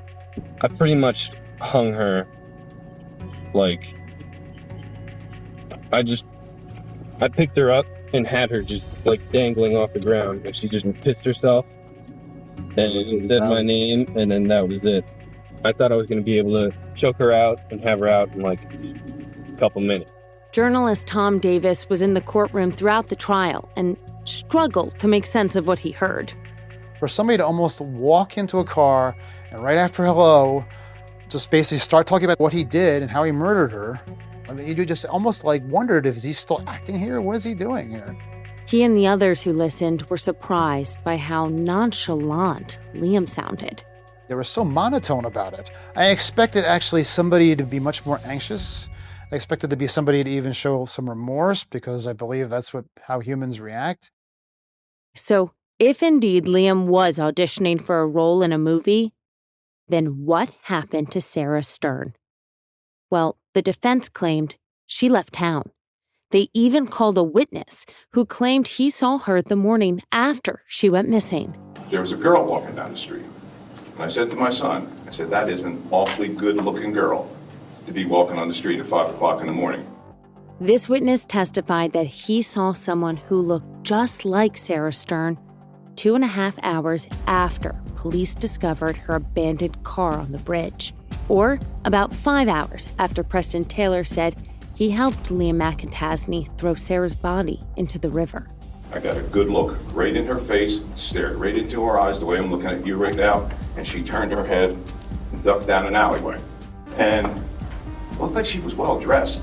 That's why I said it was just so unusual to see somebody well dressed that early in the morning. And just before the top of the bridge, there was a car broken down on the side of the road. It was the same bridge where Sarah Stern's car was found. But there was a problem. According to the police, Sarah's car had already been towed away by then. His testimony didn't seem to jive with the timeline and everything. It just felt like that there was just no way Liam was going to get out of this. And then Liam and his defense caught a huge break. One of the jurors had actually posted something on Facebook that was a bit of a wise-ass thing to say about the trial. The judge learned that juror number 13 posted a comment to Facebook in response to an article about the trial. She wrote, quote, "Sitting on the jury laughing my ass off." Well, the judge was furious and stopped the trial. And actually there was some fear at the time that, that maybe this actual whole thing could be retried or something, maybe even declare a mistrial. And that's exactly what Liam's attorney asked the judge to do, call a mistrial. Something Sarah's father, Michael Stern, could not fathom. Father was very upset about it, and he was talking about how he just didn't want to have to go through this again. Juror number 13 explained to the judge that she couldn't have posted the comment to Facebook because it happened while the court was still in session. She blamed her 15-year-old sister, who she said logged into her account and posted the comment. The judge then stopped the trial while he decided how to proceed. So it was really, everything was really kind of in a limbo, Welcome to the A Building. I'm Hans Charles. I'm Menelik Lumumba. It's 1969. Malcolm X and Martin Luther King Jr. had both been assassinated, and Black America was at a breaking point. Rioting and protests broke out on an unprecedented scale.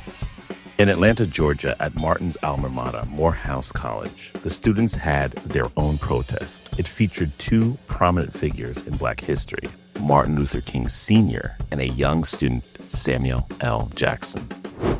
To be in what we really thought was a revolution. I mean, people were dying. 1968, the murder of Dr. King, which traumatized everyone. The FBI had a role in the murder of a Black Panther leader in Chicago.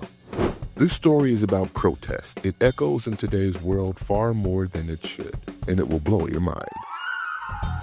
Listen to The A Building on the iHeartRadio app, Apple Podcasts, or wherever you get your podcasts.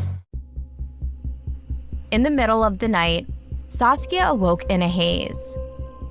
Her husband, Mike, was on his laptop. What was on his screen would change Saskia's life forever. I said, I need you to tell me exactly what you're doing. And immediately, the mask came off. You're supposed to be safe. That's your home.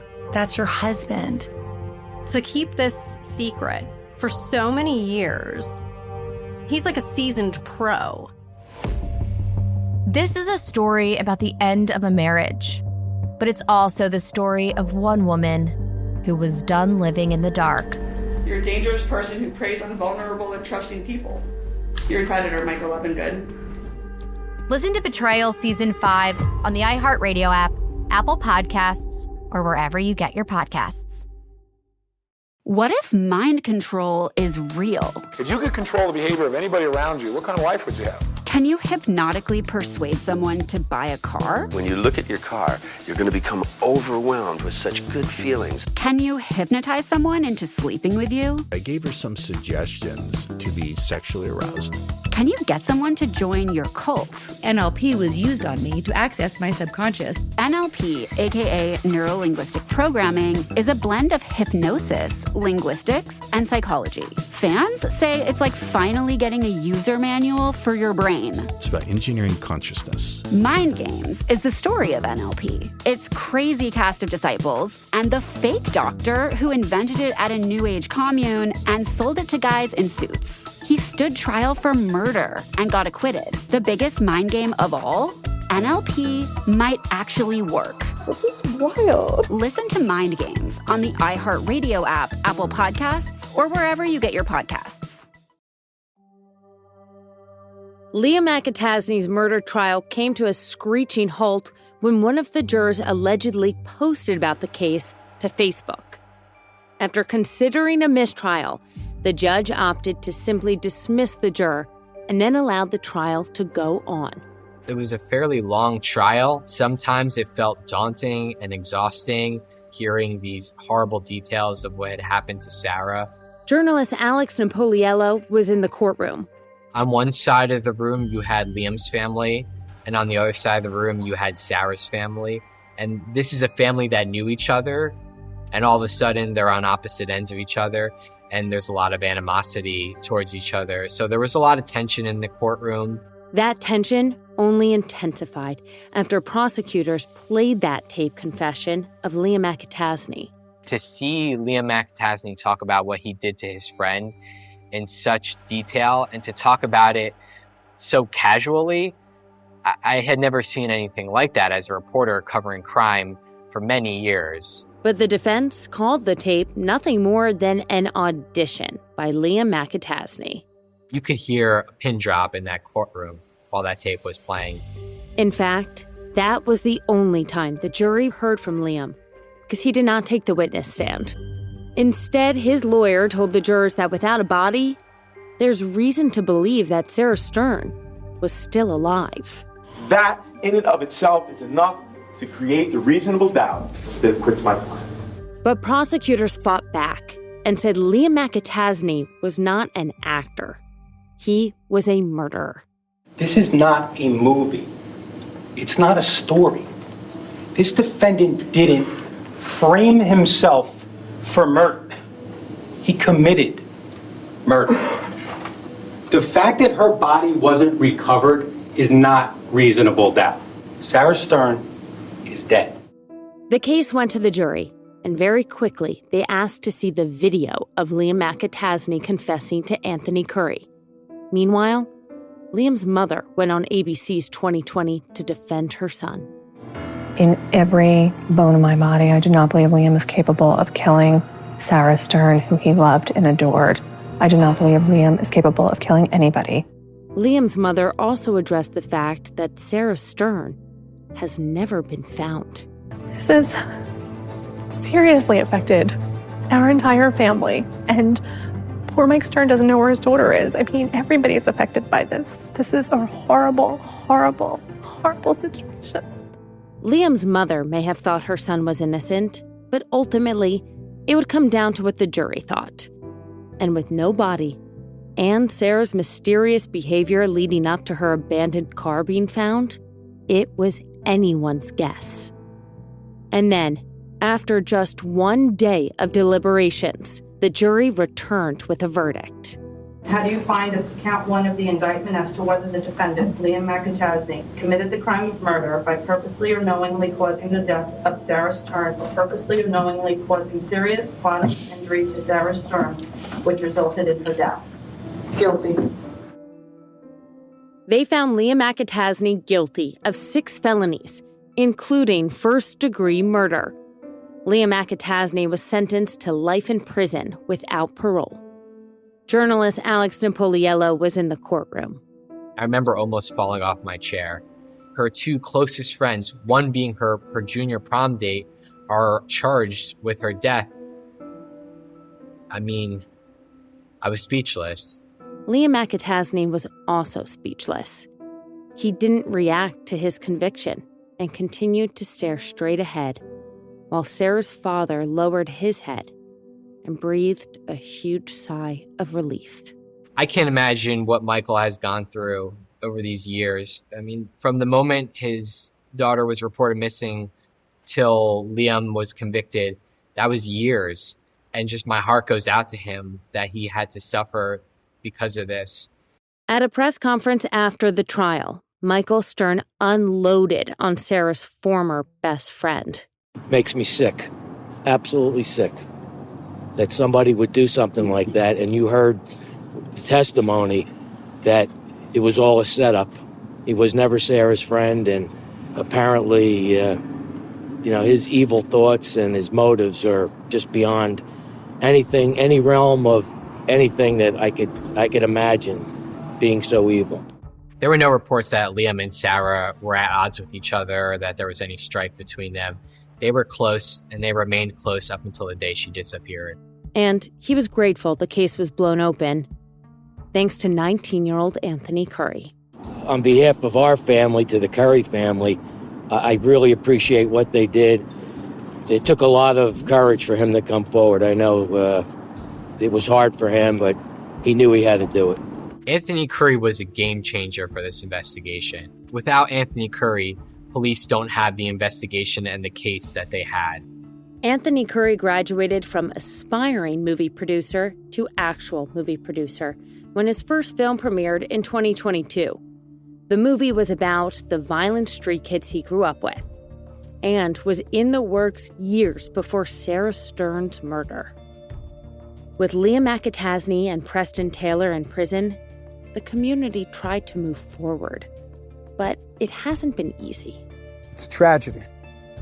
What happened to Michael Stern and his family should happen to no one. Edward Kirschenbaum worked with the Neptune City Police Department. True justice would be have his daughter back. That would be true justice, but that'll never happen. Sarah's still not coming home, so that's a sad part of this whole scenario. In 2013, Michael Stern lost his wife to cancer. And 3 years later, he lost his only child to murder by her friend, Liam McAtasney. How do you wrap your mind around so-called friends, childhood friends, that they're the ones responsible for the murder of your daughter? I don't know if you ever wrap your head around that. Michael is a unique man. He carries this with him every single minute, hour, day, week, month, and year. It's just something that never goes away. Despite countless searches, Sarah Stern's body has still never turned up. It's something that continues to keep her father up at night. I don't sleep very well. I have nightmares, which is a horrible thing. Waking up at 2 o'clock in the morning and thinking that Sarah's still alive and she's calling for me. I just can't get over that. It becomes harder as every day and month goes by and every year goes by. It doesn't get any easier. I can't, I just can't get over the loss of my beautiful daughter. The only thing that comforts Michael is the scholarship fund he set up in Sarah's name at her high school and the college she attended. So we want to keep Sarah's name out there as an artist. Now, my mission for Sarah is to promote the arts, fine arts, media for other students who wish to pursue that career. Seeing it blossom in Sarah, I'd like to see it blossom with other people that may be able to use the scholarship to, continue their careers. I love my daughter. I miss her, and I just hope she's at peace somewhere in heaven. Preston Taylor, who was Sarah's date to the junior prom, was also charged in connection with Sarah's death. As part of his plea deal with investigators, Preston received 18 years in prison. He will be eligible for parole in 2032, when he is 35 years old. Meanwhile, Preston's roommate, Liam McAtasney, continues to maintain his innocence. There's such a big part of this case that I feel like it's unsolved. Journalist Tom Davis remains completely baffled by Liam's motive. Why would anybody ever go through that effort and to kill somebody for what appeared to be about $7,000? And the fact that the person's not even a stranger, as a friend of theirs, they're best friends, that they were like their own little clique. You would think that maybe something would have stopped them before he even got to the house, that maybe something inside him would have actually, some sort of moral compass would have just stopped this, In cases like this, we always want more answers in the hope they'll help us understand why these things happen. But we'll never know. We need to actually go back at this and actually find out what happened there. What drove them? Was there something that happened to them when they were smaller, when they were kids, when they were teenagers? I mean, we saw this happen with Timothy McVeigh when he bombed Oklahoma City. It was another thing where there was a history there where we didn't actually fully expect it to be what it was. When he eventually got to jail and he got to prison, he then eventually gave up what his motives were. We need that moment, to find out what happened,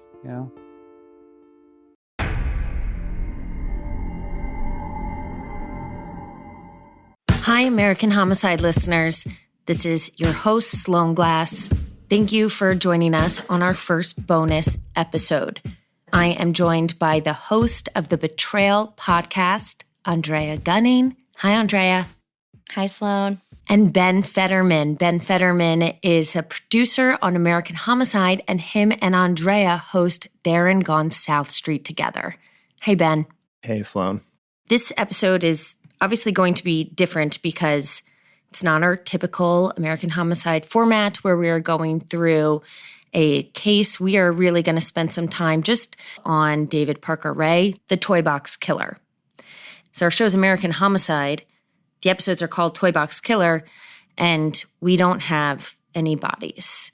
I hate saying bodies because it feels like a really removed way to talk about these victims, but we're speaking about someone who could be one of the most prolific serial killers in American history, and we only know about a few of his torture victims. The estimate from Jim Yance, the DA who prosecuted this case, is that there could be 45 to 60 victims of David Parker Ray. So it's well established that he was a murderer, even though it is unsolved. Right.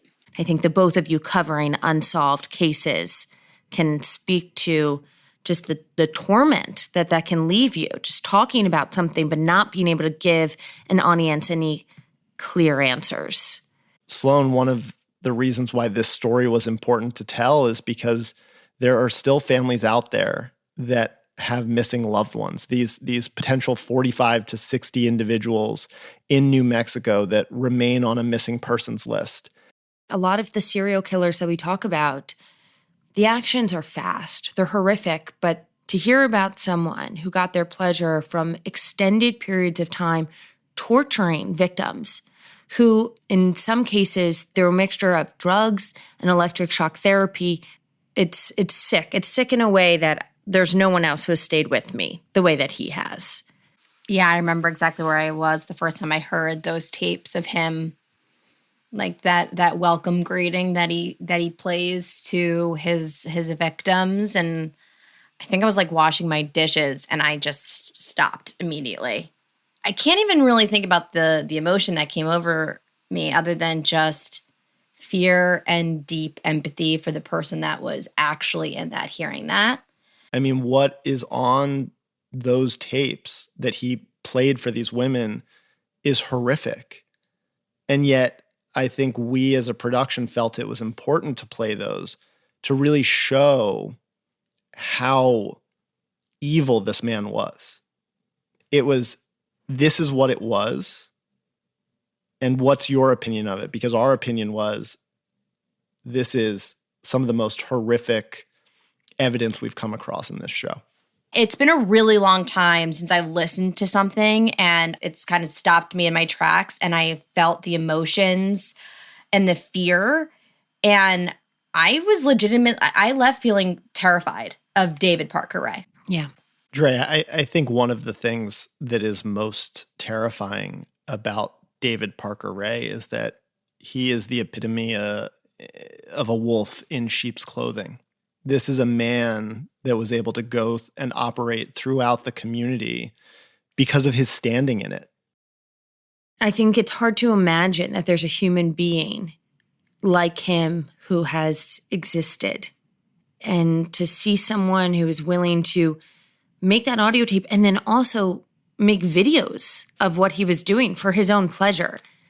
It's just such an awful one. And you can go onto the FBI's website today and you can see images of more things that they have found from inside the toy box. And it's just so much that they're trying to use to identify more victims. And a lot of it is clothing, so much jewelry.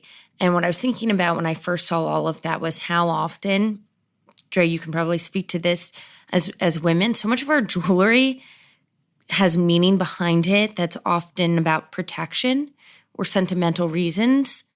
And I look at these bracelets and I think, how many times did a woman look down, see this bracelet that her husband or her boyfriend or her mother had given her with the hope that their daughter could wear it to be safe and happy and think of them.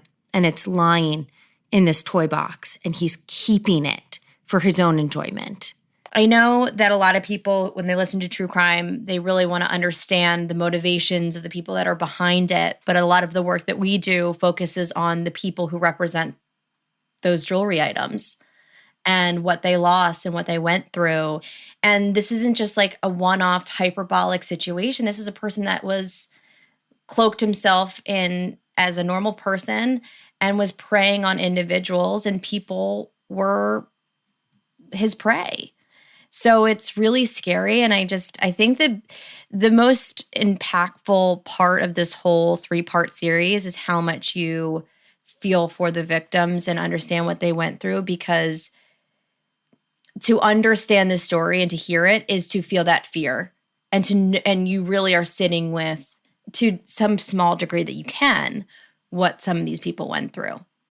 I really like what you said about an artifact of their time before David Parker Ray. Makes me think Kelly Garrett. Kelly Garrett was the victim who the FBI was able to identify from posting an image of her tattoo, and her former in-laws saw that and then reached out. She continued to live after this experience, and she had no memory of the specifics. That's how much he can alter a person's mind. Not just, what he did with the drugs and the torture, but just the trauma behind this experience. And I think about her life before And I think about her life after. It's loss after loss after loss with Kelly. I think the hardest part is the fact that no one, including herself, believed what happened to her that night, to the point that it led to her divorce, to the point that she got gaslit by her family, by herself, by the entire community, by saying this isn't happening. But fundamentally, as we've said, not only did her brain get altered from the trauma that she experienced, but then also how she was drugged. But then just the path that she was on was completely changed when she was dumped on the side of the road, and you just have no idea why. It's really devastating. And part of me is like, well, thank God she doesn't remember what she went through. The trauma, the violence that she just went through for X amount of days, but then how he was able to weaponize that too for all of those years, it is astonishing to me. But it's one of those things where I'm like, to have full clarity of that amount of pain for that amount of time also scares me too. Right. And so much of that has to do with the victims who he picked, women who people didn't look for when they went missing because of their work as sex workers. I think about Cynthia Vigil and what it took for her to escape. And I think about her running with just feet of chains attached to her. Running naked with a dog collar around your neck down the street, just trying to find any sort of sanctuary. That's what it took to unravel this case. Right. And what could have continued to happen if she had not done that? Yeah. We have an audio clip from Darren White, who worked for New Mexico's Department of Public Safety, and he speaks about what this case, what it did to him. When you do this work as long as I have, you wish there are certain aspects of it that you could just push a button and you could hit erase. And you wouldn't have to see that again. But unfortunately, that's not the case. Those are images, horrible images that will live with us for the rest of our lives. There was an FBI agent, Patty Rust. It was her job to detail everything that was found in the toy box. She's making drawings. She spent 5 days just going over the evidence. And when she got home after those 5 days, she took her own life. She could be considered another victim of David Parker Ray's. It's so sad. It's so sad to tell this story. It breaks my heart. This is an FBI agent. You can imagine what this woman had seen. You can't discount what it would do to a person and the timing of events that after being so immersed in his toy box, she couldn't go on. I think it has to just change the way that you view the world. And it's just devastating that it ended up the way that it did with Agent Rust. And I wish that, she had been able to get some help in some way. When Ben and I were investigating There and Gone, and we didn't know exactly what happened to two people, Richard Petrone and Danielle Embo, they went missing and they haven't been found 20 years later. And so we kind of have an idea of what happened and who was involved, but we don't know the manner of death. And that was something that you have to play different scenarios. When you're doing an investigation, you have to think through, did this happen or did that happen? Like, was this how they were killed? I'm not in the FBI. I've just worked on a few cases, but it is extremely difficult, especially when you're tasked to find justice. You can't help but feel bought in. And then this other level of reality can really be jarring, emotionally jarring. I don't know how you felt about it, Ben, but I would often find myself finding it too hard to think too deep on what happened to Danielle and Richard. I think what comes to mind for me about this part of our conversation and comparing it to There and Gone is FBI agents they're humans too. And there's a level of feeling, seeing, experiencing something. You can try to be as detached from the job as you want to be, but at some point you are a human being and can't completely be devoid of emotion. And for this female agent that took her own life, I obviously can't imagine, but I know as a human being that there are things that impact us that we just can't turn away from, and it affects us in different ways. And that's where my mind went for There and Gone. You and I got very close to Agent Vito Rosselli. Mm-hmm. I mean, he is a tenured, decades-long special agent on the force. He did not necessarily see any crime scene photos or results of what happened to them that could have that type of impact. But how it did impact him, Dre, is the relationships with the families, that pursuit of wanting to get them answers, and his inability to let go of that case and move on. That case will always continue to be with him, just like for the agents in New Mexico around Toy Box. This case will always loom over that field office. I mean, he invested $100,000 in creating the toy box, this torture chamber. $100,000. And one thing that I find remarkable as well is that the toy box, this physical trailer, still sits in the parking lot of the field office, the FBI field office that investigated this. And I think the only reason it is still there is that hope that these 45 to 60 bodies may eventually turn up, that there may be evidence in the toy box to be able to say, hey, David Parker Ray was responsible for this, and to bring justice for those families to know what happened. Welcome to the A Building. I'm Hans Charles. I'm Menelik Lumumba. It's 1969. Malcolm X and Martin Luther King Jr. had both been assassinated, and Black America was at a breaking point. Rioting and protests broke out on an unprecedented scale. In Atlanta, Georgia, at Martin's alma mater, Morehouse College, the students had their own protest. It featured two prominent figures in Black history, Martin Luther King Sr. and a young student, Samuel L. Jackson. To be in what we really thought was a revolution. I mean, people were dying. 1968, the murder of Dr. King, which traumatized everyone. The FBI had a role in the murder of a Black Panther leader in Chicago. This story is about protest. It echoes in today's world far more than it should, and it will blow your mind. Listen to the A Building on the iHeartRadio app, Apple Podcasts, or wherever you get your podcasts. In the middle of the night, Saskia awoke in a haze. Her husband, Mike, was on his laptop. What was on his screen would change Saskia's life forever. I said, I need you to tell me exactly what you're doing. And immediately, the mask came off. You're supposed to be safe. That's your home. That's your husband. To keep this secret for so many years, he's like a seasoned pro. This is a story about the end of a marriage, but it's also the story of one woman who was done living in the dark. You're a dangerous person who preys on vulnerable and trusting people. You're a predator, Michael Levingood. Listen to Betrayal Season 5 on the iHeartRadio app, Apple Podcasts, or wherever you get your podcasts.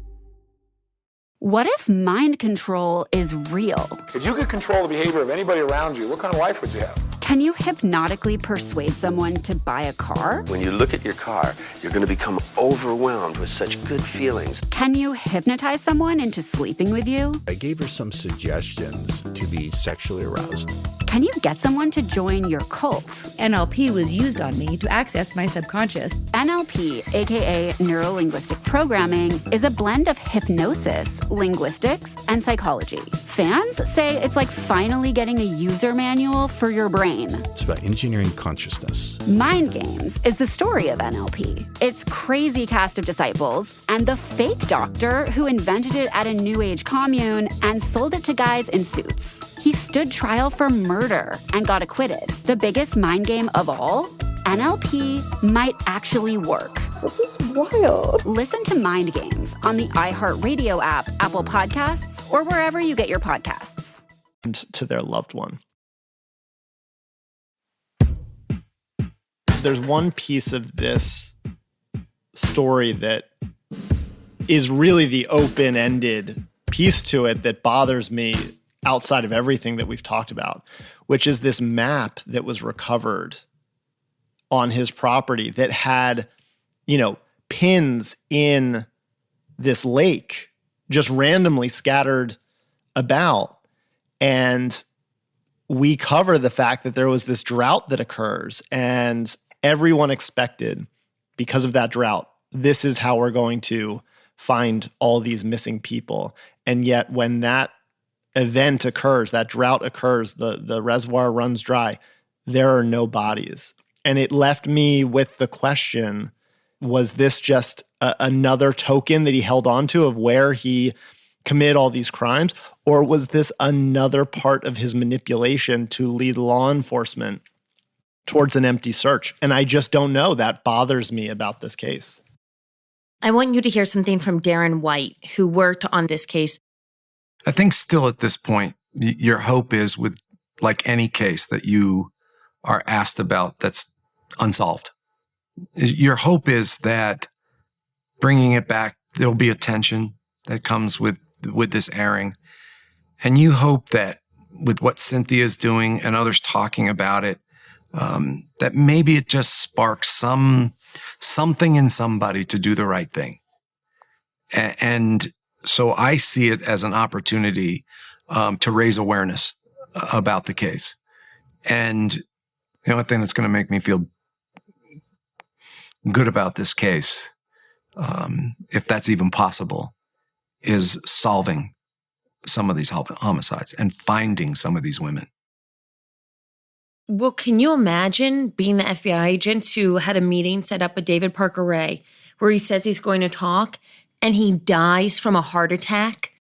It's just so frustrating. And it's particularly frustrating because a heart attack is just so not what he deserved. I mean, it's such a get out of jail free card, really, after what he did, for there to be no accountability, for him to get to die suddenly when his victims had been tortured endlessly. It just feels so unjust. When I was listening to the show that you guys put together, it was just like one thing after another.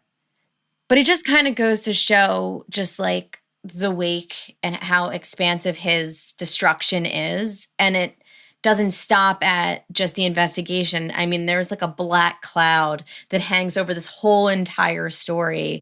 Yeah, I mean, the judge who died, it's just... When the judge had the heart attack, I was like, you gotta be kidding me. You gotta be kidding me. Oh, no. Yeah, a victim passes away right before one of the trial commences, which put a ton of pressure on the other two women who go into the trial thinking, I'm just going to be experiencing what I've experienced all these years, which is no one's going to believe me. He feels like an extension of the underworld, that so many people around him could kind of get that curse. I mean, you look back, he got pretty damn close to not having to face what he was responsible for. It really is as if he made a deal with the devil.